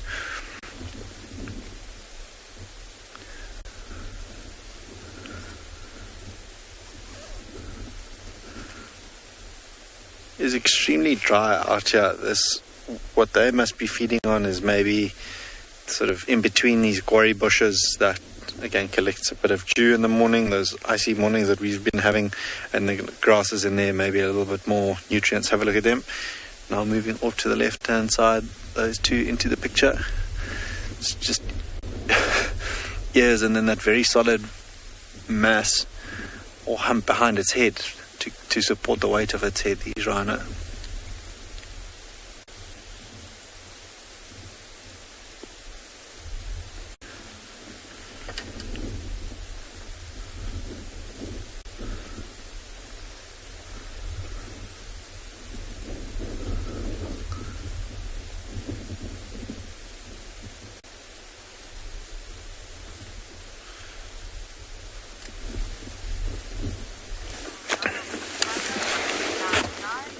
Thanks, Matt. From very nice looking rhinos to a wonderful brown hooded kingfisher.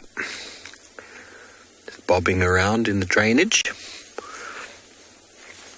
We've been cruising the Moati to see if there's any sort of activity. There's still a little bit of wind blowing. It's kind of shifted directions now. It's now coming from the west.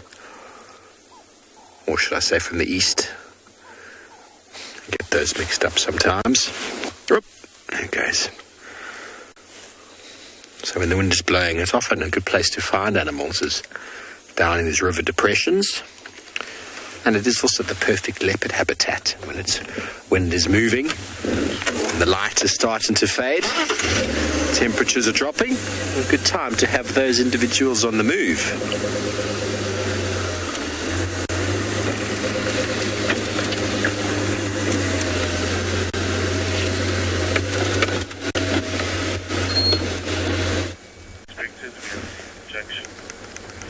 I found some mongoose, but they are all back into that mound now, which makes sense because the sun is starting to set and the chill is definitely in the air, and we know that they are especially sensitive to heat loss, as we've been discussing these last few days. So they are in the burrow as soon as it starts to cool down, and of course are up only when the sun is out and shining, ready to warm them up.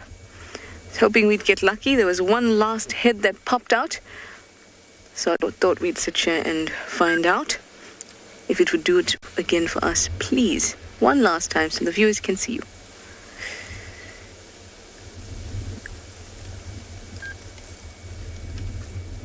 All I hear is the eerie sound of the leaves and the grass moving in the wind. Not even a squeak to respond to say, nope, we're turning in for the night.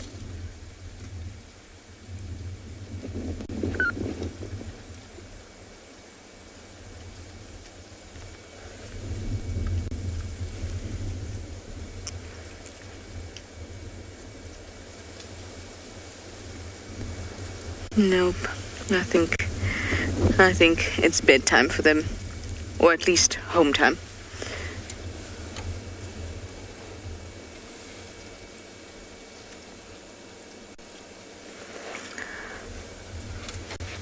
Let us continue. We are on the southern fire break at the moment, and yeah, we're just kind of driving about. Nothing too special right now. It's usually when I start up, they pop their heads out. Elizabeth, you say come out for a bit, mongoose. Come out for a bit, mongoose. Elizabeth, this may be your lucky day.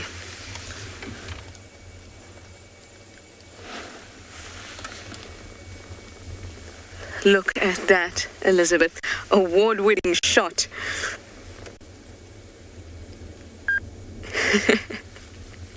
At least it came out, right?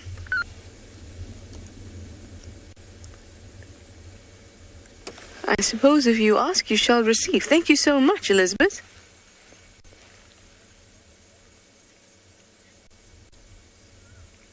Edward, you'd like to know if the mongoose will vacate the termite mound when the termites become active. The mongoose don't actually live in a part of the mound that is active with termites. So this mound there will still be termites around in them, but that's not the spaces in which the mongoose actually stay in. They will use areas that are kind of left vacant by the termite, because remember, this is quite a large mound. Some areas will be closed off, and they do that for temperature regulation. And those are the areas that the mongoose will use. There may be occasional times when the termites and the mongoose are together, but remember that a mongoose wouldn't mind a termite or two. So they tend to use areas that are disused by the termites. Sometimes the mounds may have no termites at all. But what is most likely is that portions of the mounds still have termites. So it's not necessary for them to vacate the mound. In fact, it would be probably very helpful for them to stay in the mound in a disused tunnel and just sit and wait for the easy pickings of the alates that will fly out, which apparently are quite tasty, even for humans.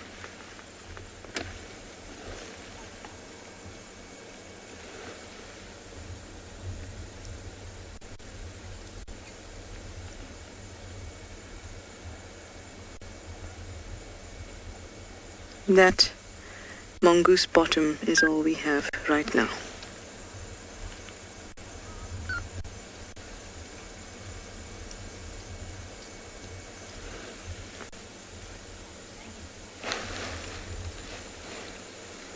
Well, thank you, Elizabeth, for calling out to the mongoose.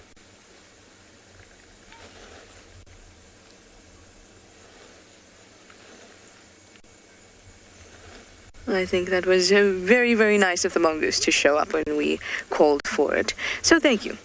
Now we're going to keep on moving and see what else we can find before the sun fully sets.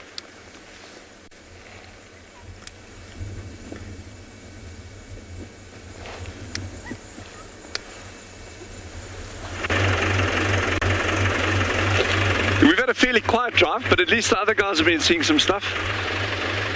We're actually looking for the lions or the cubs. They've been in this area, and these are those small cubs. Remember the ones that were being chased by the baboons up and down? And when we were there, we only saw one cub, but there's definitely 3 little ones. And if we can find those, it'll be the first time that a game drive vehicle's actually got the group of them together. So I'm really, really hoping the tracks seem to be in this block on the right-hand side. David, if you just want to, you can do a pan as we're driving over there. But you can see how dense it is inside here. So I'm not going to be, normally I'd be very happy to just go track them inside there and that, but I'm not going to, you know, there's absolutely no point in trying to look for a lioness with tiny cubs in that kind of environment. Yeah, it's just, safety is always the priority, and safety of people and of the animals. It's not about being as macho and ego-driven as you can. It's about safety, and like I said, the animals' welfare is paramount. So, I'm very happy to say, okay, well, they're in here. If we get them, we'll get a good opportunity of seeing them. Brilliant. We'll take it with both hands. With arms wide open, but if I'm not going to go try to ferret them out there around, maybe we get tracks popping out, and then I can show them to you as well. But it's just a beautiful day out here this afternoon. Sheesh. Temperature is gorgeous now. It'll drop quickly later, but at the moment it's really, really, really nice compared to this morning. Oh, how's this? Here's an interesting fact that some of you will appreciate. Our pangolin researcher Wendy is out this afternoon. Okay, she's about 30 kilometers away from here. She's seen seven aardvark in 35 minutes. I think that's a new record for Tswalu. 7 aardvark in 35 minutes.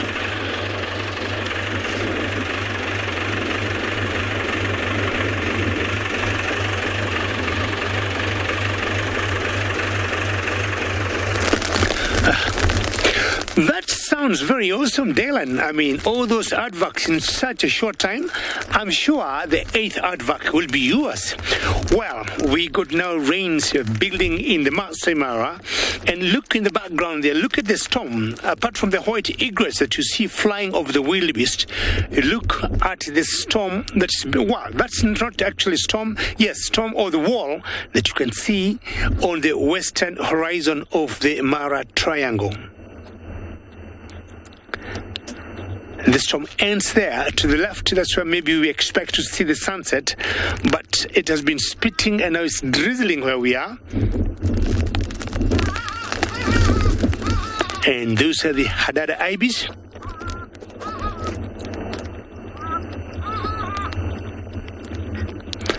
And I think they also sense the rain and they're calling it off. We're still very close to the Mara River, but I think where Isaac was, he had a bigger or heavier storm than us. It started very slightly here, but it's getting bigger with time. And you can see these wildebeest have stopped.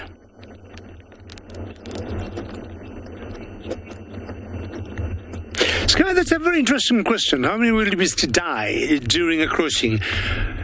Well, today only, this morning, I saw about 100 plus wildebeest dead in one crossing for this morning. So, the crossing is along a very long river, the Mara River, 400 kilometers or so, 250 miles, and there are so many crossing points, both in the MAASAI Mara Game Reserve and the Serengeti National Park. So it could be very difficult to know how many will die when they are crossing from the Serengeti National Park and how many they would from where we are. But just to answer you, Sky, I would say a couple of hundreds. Take it from me, it will be a couple of hundreds for every crossing every year. And Sky, that's one of the ways to check the huge numbers of these herds of wildebeest. Otherwise, they would end up being so many. This morning only, where I went, we counted about 100 plus in one crossing for about 2 hours. So you'd imagine, in the Mara, there could be like, 15, 20 crosses that we know of. Then you count the crossings in Serengeti. So it would vary. And with all the, I would say, numbers of so many wildebeest, that's exactly what would happen. Well, I just want to move on because the rains are building, and there's some little geese I want to show you before we move. There's some goslings in the water there. I want to show you those for a couple of seconds because we are going to put our flaps down because of the rain, but I would want you to have to enjoy watching those goslings there. I'm not sure that's a male and a female or two females. 1, 2, 3. You can help me count how many there are. 1, 2, 3, 4, 5, 6. And if that's the case, then they are all accounted for because the last time we counted, I counted 8. Very good. I'm going to put my flaps down because of the rain to protect my equipment.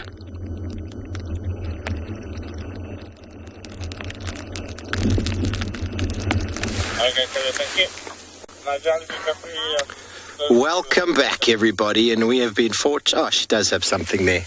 Yeah. We found Shadulu, everybody. You just have to drive around long enough to find... Oh, she's got something. Looks like a tummy.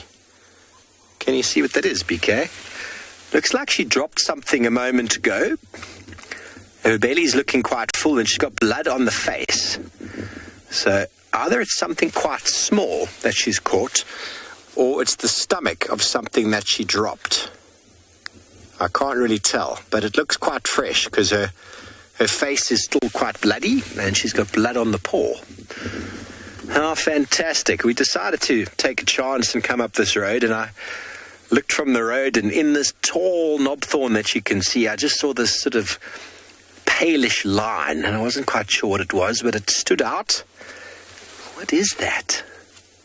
It stood out a bit, and it was the back of a leopard.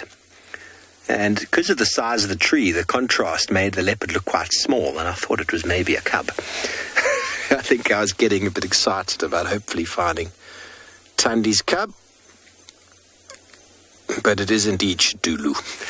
And she's got a very full belly, which means I think she's been here all day. She was lost going into this area last night. And I know Trishala was working around trying to find her. But what is she eating? It definitely looked like she dropped something, Beeks, when you got you, didn't it? So it's possible she was trying to reposition a carcass, and that fell down. I don't know if there's any hyenas underneath. We can't see. We've parked here purely because that's a much better view than if we go into any closer. Fantastic. You don't often see leopards in knobthorns. They're quite tricky trees to climb because of the thorns.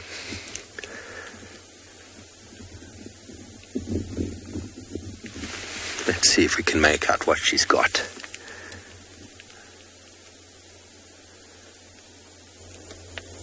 Oh, there's all sorts of things falling out of it. So, yeah, that's a stomach, everybody.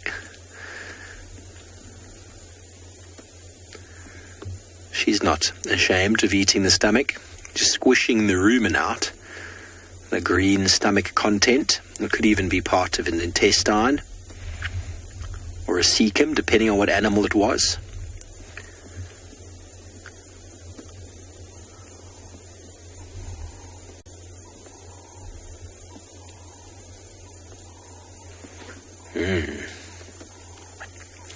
Good probiotic there, getting some of that greenery in.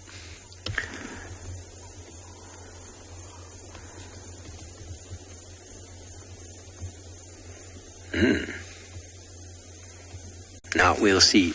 Now that she's finished that, we'll see if there is anything more on the floor. Hello, Pranav. You know what? Other cats hoist kills none that I'm aware of. No other cats. Well, lions obviously are a force to be reckoned with on the ground. Cheetah often lose their kills, and leopards have evolved the ability to hoist their kills. They're a very powerful cat, and they take it up the tree. That is so that they can eat at their leisure. To fill the belly like that takes some time, and by having it up the tree, they can keep it away from hyenas. Cheetah are very, very unlucky when it comes to that. They lose kills all the time. But it's not always possible. Sometimes leopards can't hoist. They'll start selecting prey animals that are small enough to pick up the tree. Otherwise, they lose them. It's something that comes with experience. And sometimes male leopards will actually choose to feed on the ground before hoisting. So you don't always find, like I think James was talking about a little while ago, we've yet to find a Moati with a kill hoisted. So it's something that you definitely see females always hoist if they can, because they will lose it to hyenas. But quite often a male leopard on the floor can actually keep hyenas at bay. And obviously if the hyenas start to build up in number, that can work to their disadvantage. But by hoisting, it's a very good adaptation for keeping that meat for a few days to come. And what's very interesting, everybody, is when I started here 2.5 years ago, Tandi denned with Kalamba just here, around the corner from where we are. And Shadulu, who was mating with Moati some time ago, is probably in her last stages of pregnancy, if she did indeed be fertilized, and who knows where she might den.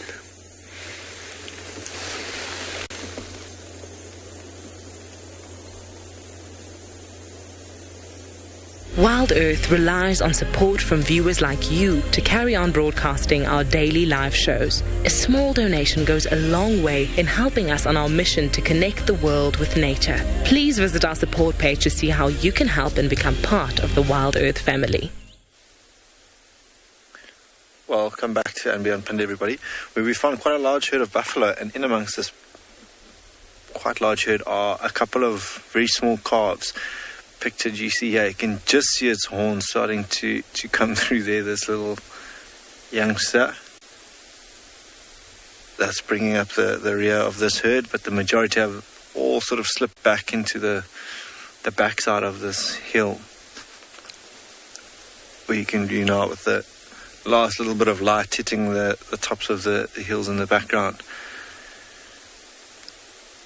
as they all sort of slowly start feeding into the valley. There is a watering hole down in the dip where they are heading towards. You might be able to see the tops of a couple of fever trees. That's where the water is, and that's where I can imagine that they're going to head as this light carries on fading. There are a couple of, funny enough, I didn't see any red-billed oxpeckers, but fork-tailed drongos following them. Also such large herbivores moving through this open area, also stir up quite a few insects and things like that they will then go eat. You can Craig zooming in on one at the branch, a dead tree at the back there, keeping a very watchful eye as to what gets stirred up as they move along. Might see one or two. I don't see any more buffalo bringing up the rear, but those really old buffalo bulls that will trail the herd. They just are a little bit too old to keep up with the fitter individuals. But pictured here looks like one of the up-and-coming bulls of this particular herd. Very impressive boss or set of horns he has, that you saw now. And there again, smelling us. The wind's on our back in their direction, so he's looks like he's smiling. Just, smelling the air. He's got his head up, baring his teeth as well.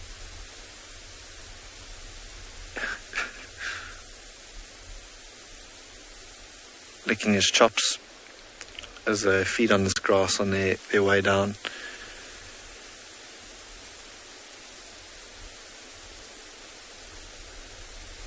Wind has sort of dropped significantly this afternoon, which is quite nice. They were, I can imagine, in thicker areas during the very windy parts of the day, probably just resting, and have now started getting a little bit more active in the cool of the afternoon as they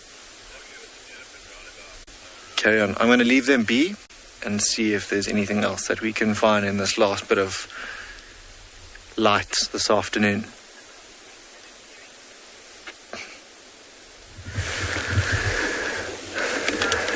Thanks, Matt. And well, the wind has indeed dropped, and we have got the Duchess of the West having a quiet moment with herself as she stares off at the sunset.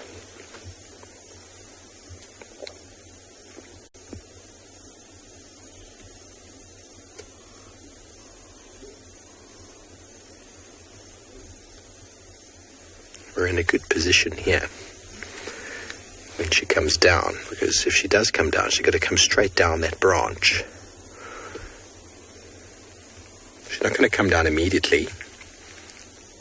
There is a young hyena on the floor here. Oh, Beck, indeed, she is a gorgeous cat. Shadulu has fast become my favourite female leopard in the time I've spent with her. I mean, I love Kalamba, I love Tandi, but Shadulu is just such a character.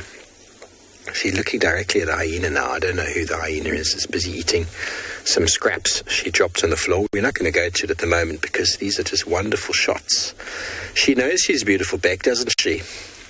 She just knows she's so pretty, and she's a woman after my own heart because she's enjoying the sunset right there. Look at her.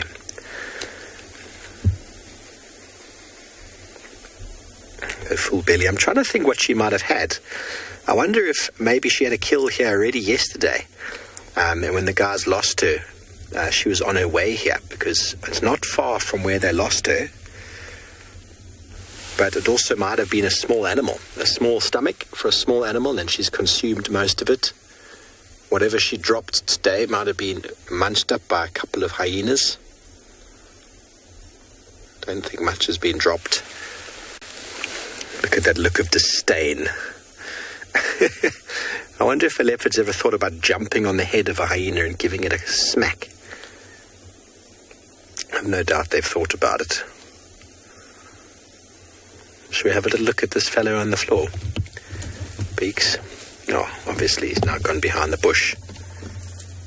There we go. That's one of the youngsters. Don't know which one that is. And off he goes. There we go, you hyena experts out there. You got a good look at the left side. Definitely one of the youngsters.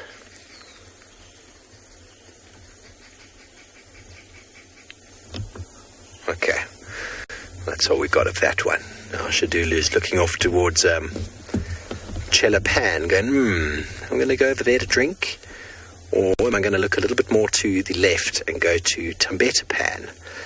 So it's now watching as the hyena moves off. This will be the opportunity that she's been waiting for. She wouldn't deliberately come down on the hyena, would wait. Now the hyena's moved off. Have another cursory sniff, make sure there's nothing left behind. And let's listen.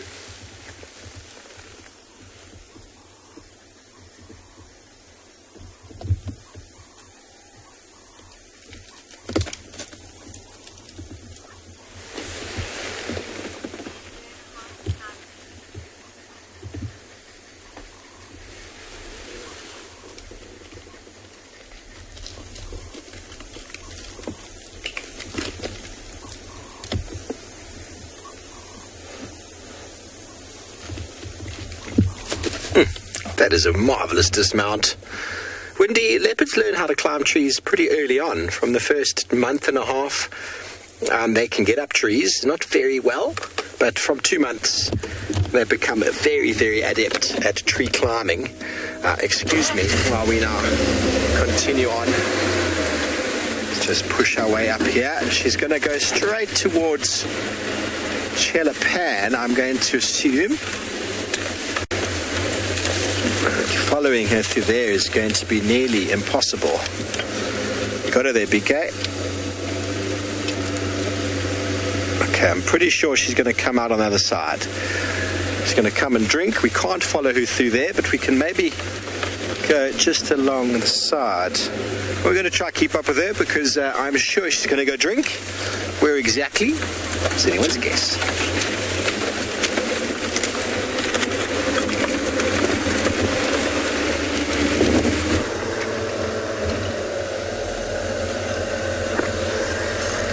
Okay, so we have Ndebele. Is on the move. She's heading directly. Let's have a look here because she is also on the move, much like Shidulu. And down she goes. And I seem to have...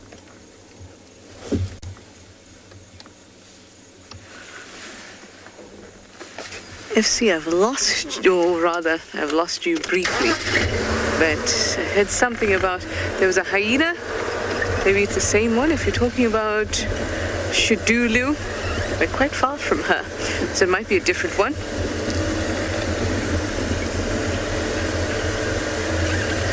Ah, there we go. Thank you, Landeka. I can hear you now. We're quite far from Shidulu at the moment. There we go. But I'm hoping that this hyena may lead us to a leopard. It's not, but they don't like to be followed, so we have to keep our distance, as you can see.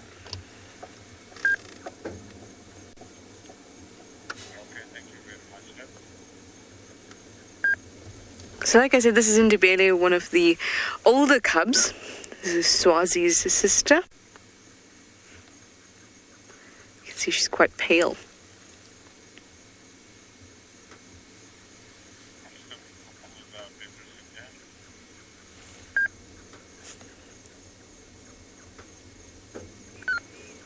It's really nice to watch them because you have no idea where they're going to lead you. Always hanging around. Kills, leopard kills, lion kills, wild dog kills. So it's always promising to just kind of check out where they're going to. Although she looks like she's going to be moving towards Vuatela Dam now. So if you're on the dam cam, you might be able to see her in about 5 minutes or so.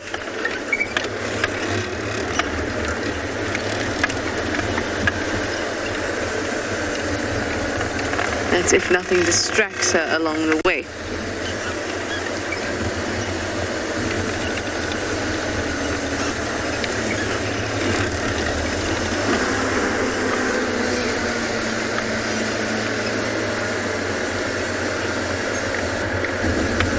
Hi Tash, you'd like to know if hyenas hunt as a clan?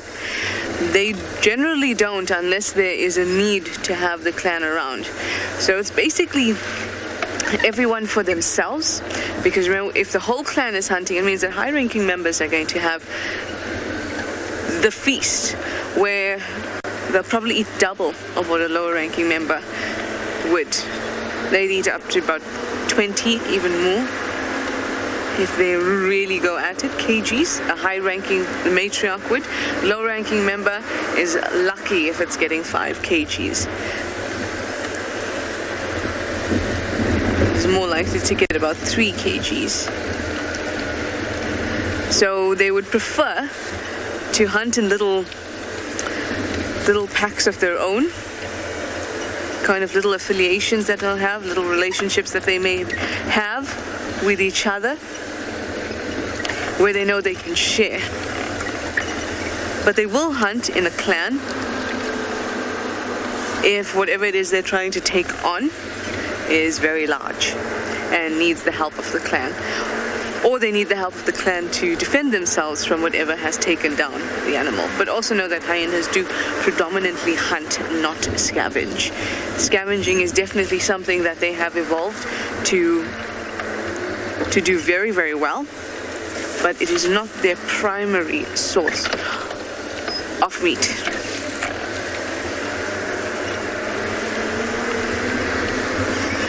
So there's no road that follows her close by there, so I'm taking this one to go around Vuatela Dam rather. Let's see if she comes out.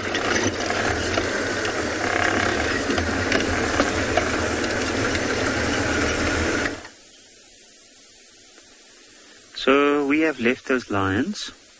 And on our way, we've come across this male buffalo. And his oxpecker, you can see it's busy cleaning its bill on his horn. And there we have a couple more. Now, this at the moment is quite a rare sight on NGALA, and I'm actually quite excited that we got to see these guys. I heard earlier somebody spotted them, and I wasn't sure whether we were going to get them, because you can see they're all feeding. See, not even one really got their head up. And they've been, as the wind picked up, they're up on higher ground here. This is quite a high bank of the Timbavati. And they've just come from water, and now they've started feeding. Have a look at that guy.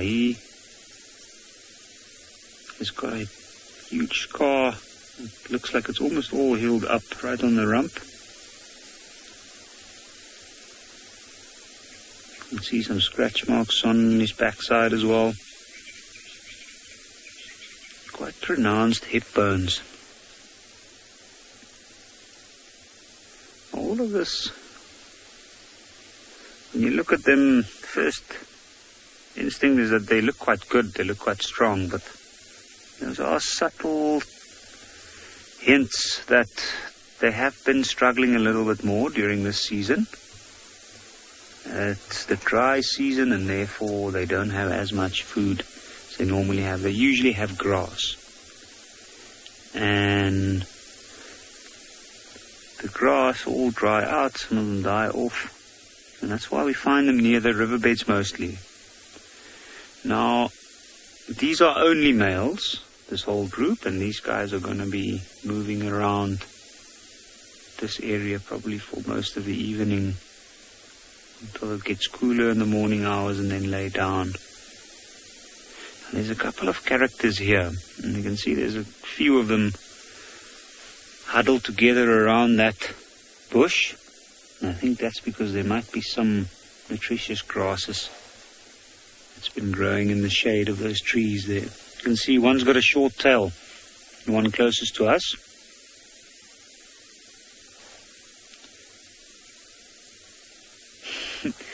Some buffalo backside with no tail.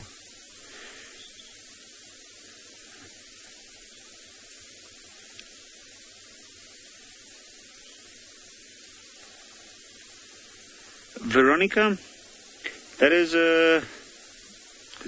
a question I'm afraid I don't know the answer to. How do the horns of the buffalo grow in a curved way?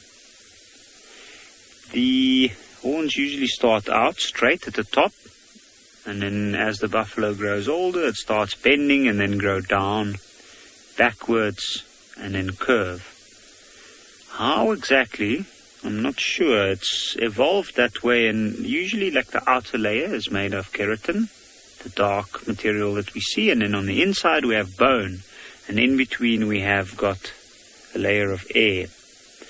Now, as that bone grows, the keratin grows around it and it covers it, and you can see with this one particularly, the horns, the tip of the horns is almost bent back. Now, I guess there's a lot of theories as to why they have horns and why their horns are like that. Now, the horns are one of the obvious theories, I guess, would be that it is for protection. And that would be from large predators like the lions we saw earlier. But then, because they have evolved also to compete for mating rights and for their reproduction to pass on their genes, they fight with these horns, and that's why we have that huge bulging structure at the middle called a boss. And you can see that guy's is all smooth and rubbed down, which means he's of a senior age, and he's already had to compete a couple of times. And the tips of the horns being bent backwards, that might be an indication that maybe they're not out to hurt each other. And instead of having it as a stabbing weapon, it's more to block each other and physically compete to be stronger than the other guy or the opponent. Have a look at the mouth going up and down. It's moving in a circular motion. You can see that one's head bobbing up and down at the back, grabbing some grass.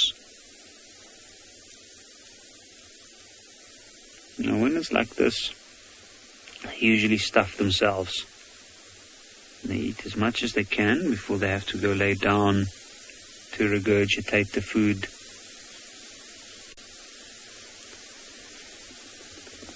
Catherine, I'm also happy to see buff or buffalo.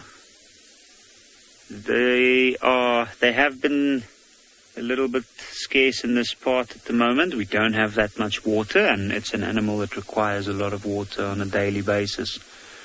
Especially these older buffaloes, they also need a lot of mud, which is not a lot around now. And that's why we haven't been seeing them that much. This particular area, there is a small watering hole nearby, which I'm assuming is where they went to go get some water during the day. And then they've also been laying down and digesting their food, or chewing the cud, regurgitating the food, swallowing it again. Now, in the dry season, we often find that older bulls like this, they come together in groups like this, somewhere near water or near areas with good food.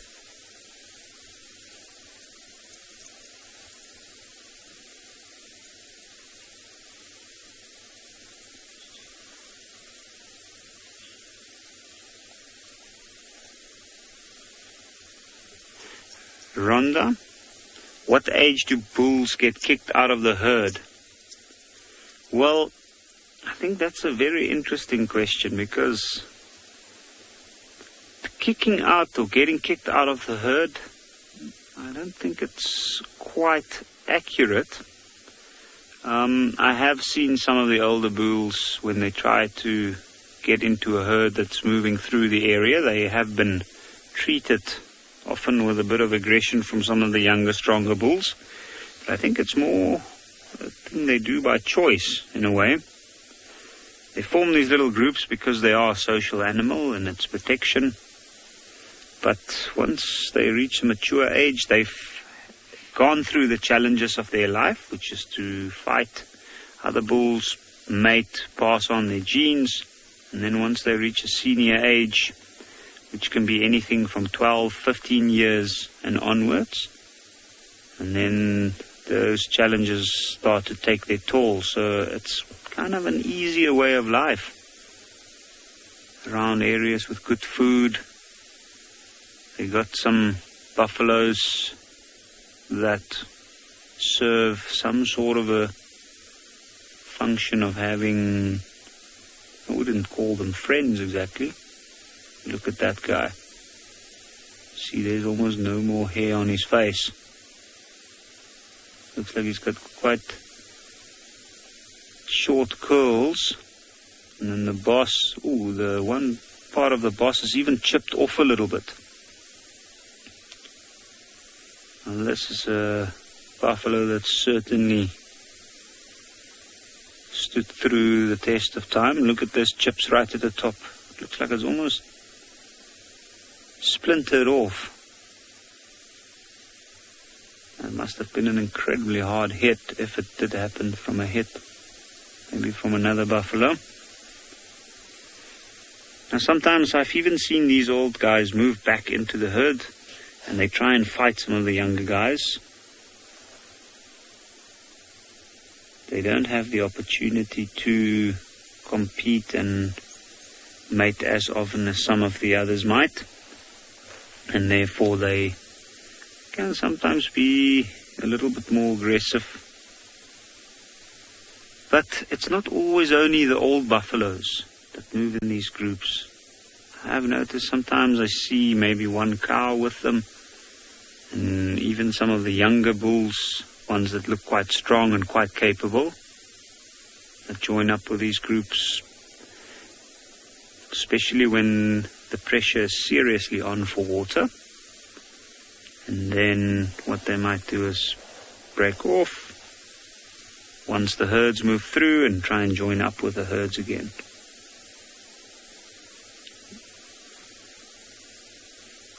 You can see that buffalo is almost closing his eyes as he's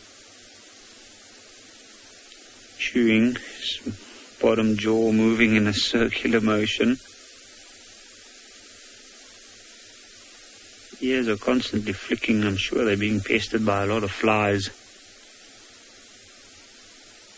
And there's some birds around as well. The oxpeckers. Saw an oxpecker just now, but I think the oxpeckers flew off. And I think that's because the sun has just gone down. We still have light, but the sun's gone down, and that's usually the cue for the oxpeckers to fly away to their nearby nest.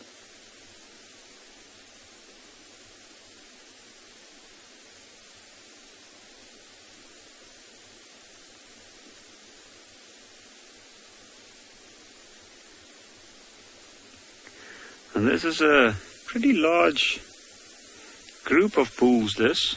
It's difficult to say how many at the moment. I can see quite a few, maybe 10 or 12.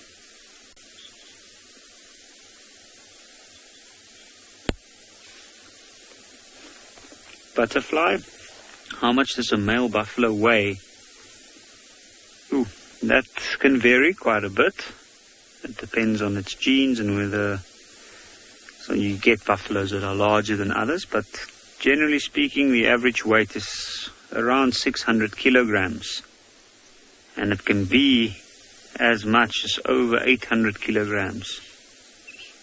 Now, if you look at that buffalo, you can see the size of that neck. And that's because of the size of that horns, and it's a very heavy skull, so this animal needs to be incredibly powerful to be able to move that head with ease. Generally, it's an animal with a heavy bone structure, and to move a heavy bone structure, it needs very strong muscles.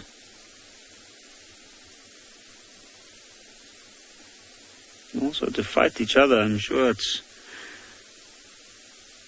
like a huge impact if these guys had to hit each other against the head when they fight. But as we can see at this point, they're all comfortably feeding.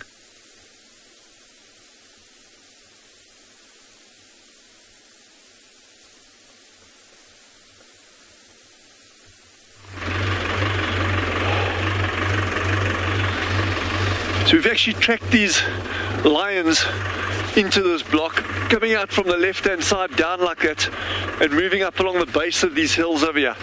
Perfect place. As we saw the other day when there was that baboon incident, perfect place for the lions to stash the cubs.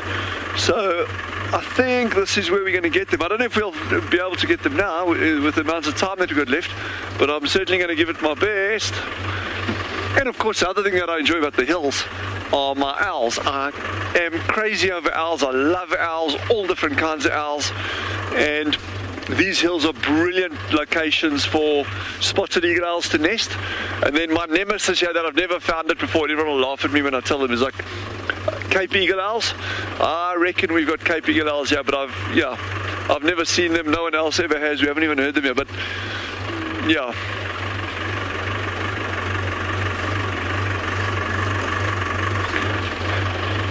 Sam has asked, what is my favorite location on Tswalu? Yes, I've got one or two like individual sites that are really special to me for various reasons, but generally the mountains. I'm a mountain guy, like hands down. Put me up in the rocks here and I can live happily ever after. Almost, not quite, almost. But yeah, no, I love the mountains. I do most of my walking in the hills. Yeah. And you see amazing things up here. I've seen black spitting cobras, which very few people ever get to see in their life, eh? But yeah, we're just going to keep on scanning along the hills here, David, and we'll maybe we're lucky, maybe.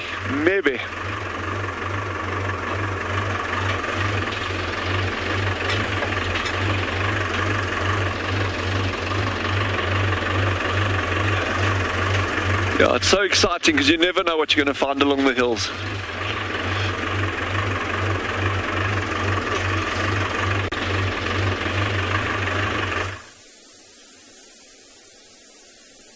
Have a look at the horn size of that magnificent buffalo there at the back.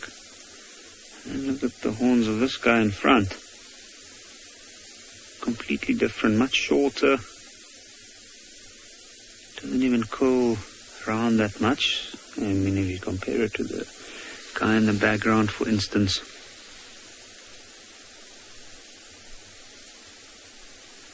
Now, this is an interesting time of the day for the buffaloes, especially for these bulls. They tend to be moving in the same areas. At least this particular group I know have been moving in this area for quite a long time. Because of that, their movements do get noticed by predators. Now, because they are old, some of these guys are not as strong as the others. I think that guy we're looking at in the front looks slightly older than some of the ones at the back. They are prone to get eaten, often by lions. And we do sometimes find that the pride of lions might move through the area, pick up on the fact that there's a herd of buffalo moving around the water. And sometimes they'll try and follow them, see if they can hunt one.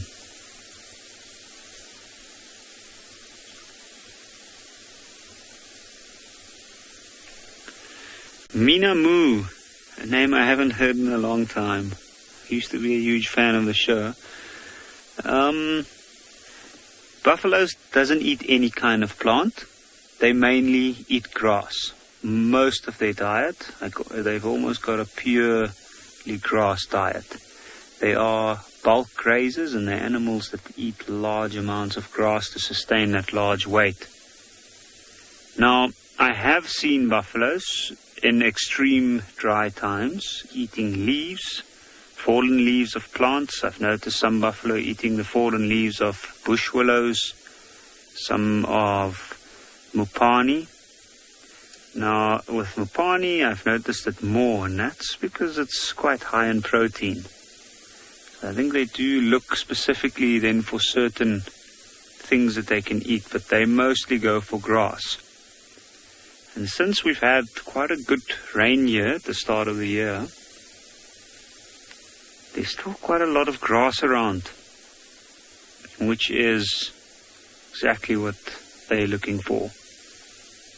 Even if they have to travel a bit for water, we find that they come back to the areas with good food to come and feed. And you can see they're usually in no hurry.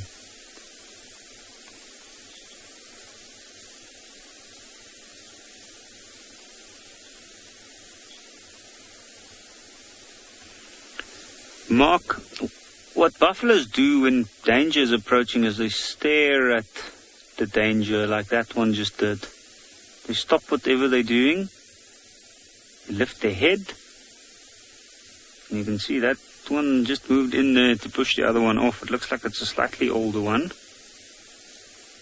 And then they do investigate. They're curious. Their eyesight aren't as excellent as one might expect. So often they try to get a better idea of what's happening through smelling something. The sense of smell is incredibly strong, and they use that to try and get a better idea of the threat they might face. But they do focus their attention on something. They lift their head, make themselves look bigger, and then they might approach something in a posture that could look quite threatening. You can see there's often a bit of playfulness amongst each other. And that guy often They might even use the horns of the others to scratch themselves.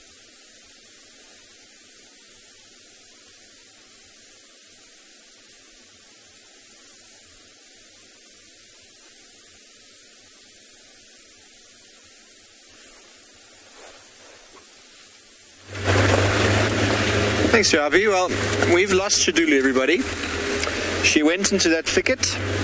We thought she was heading directly towards the road. And since you were last with us, we've been trying to find her. So I'm almost certain that she probably just went into that thicket and lay down to clean and groom herself, because she was quite a dirty face, wasn't she? I thought maybe she was going to go and drink, but she doesn't seem to have popped out at all. And we did try and go in a couple times, but even with the spotlight, we weren't able to spot her. So it happens. And I just told you she's become my favorite leopard, and she goes and gives me the slip. Female leopard. So we're just going to try one more chance up this road. I don't think she's gone up this way, but Trishala's on the other side there now to see if she's come out that side. You're right. Bless you, PK. Definitely a lot of dust in the air today. It was anyway. So unfortunately, well, we had the best views, I think.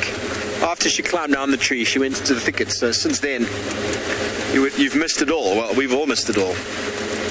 I think she just moved off a short distance away from the hyena and then lay down to do what she does. Cleaning, grooming, getting all the blood off. And then once she's digested a little bit, she'll probably go and find herself a drink.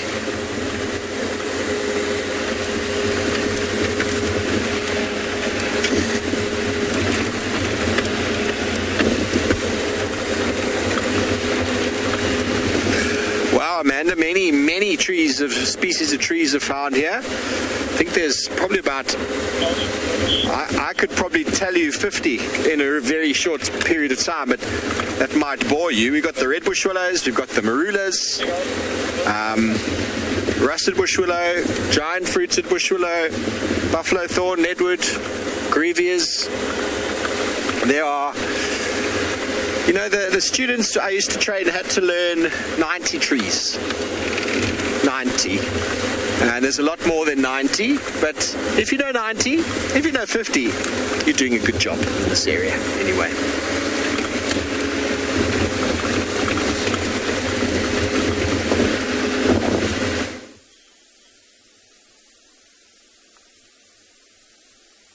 Just have a look at that. You can see the ones at the back is trying to catch up now.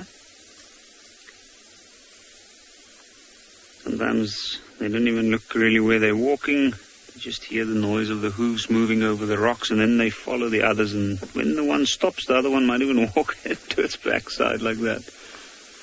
Maybe even use it to scratch himself. And I think it's reached that point where they've used this area, they've fed enough, they've reached the rockier section in this part, and they're more than likely going to move on to another area. Now I know in the direction that they are going, there's another watering hole a couple of kilometers from here, and they are more than likely going to head there to see if they might get a drink later tonight, and who knows, they might even settle around there.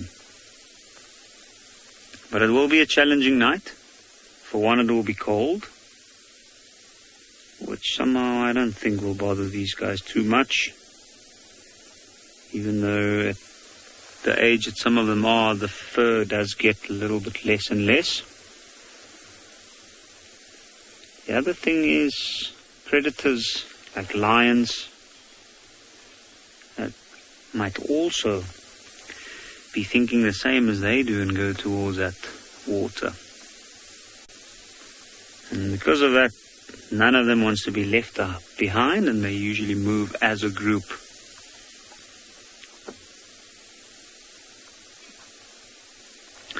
Now, we had an amazing day today with lots of animals, and I hope that our viewers can join us again tomorrow morning on the live safari.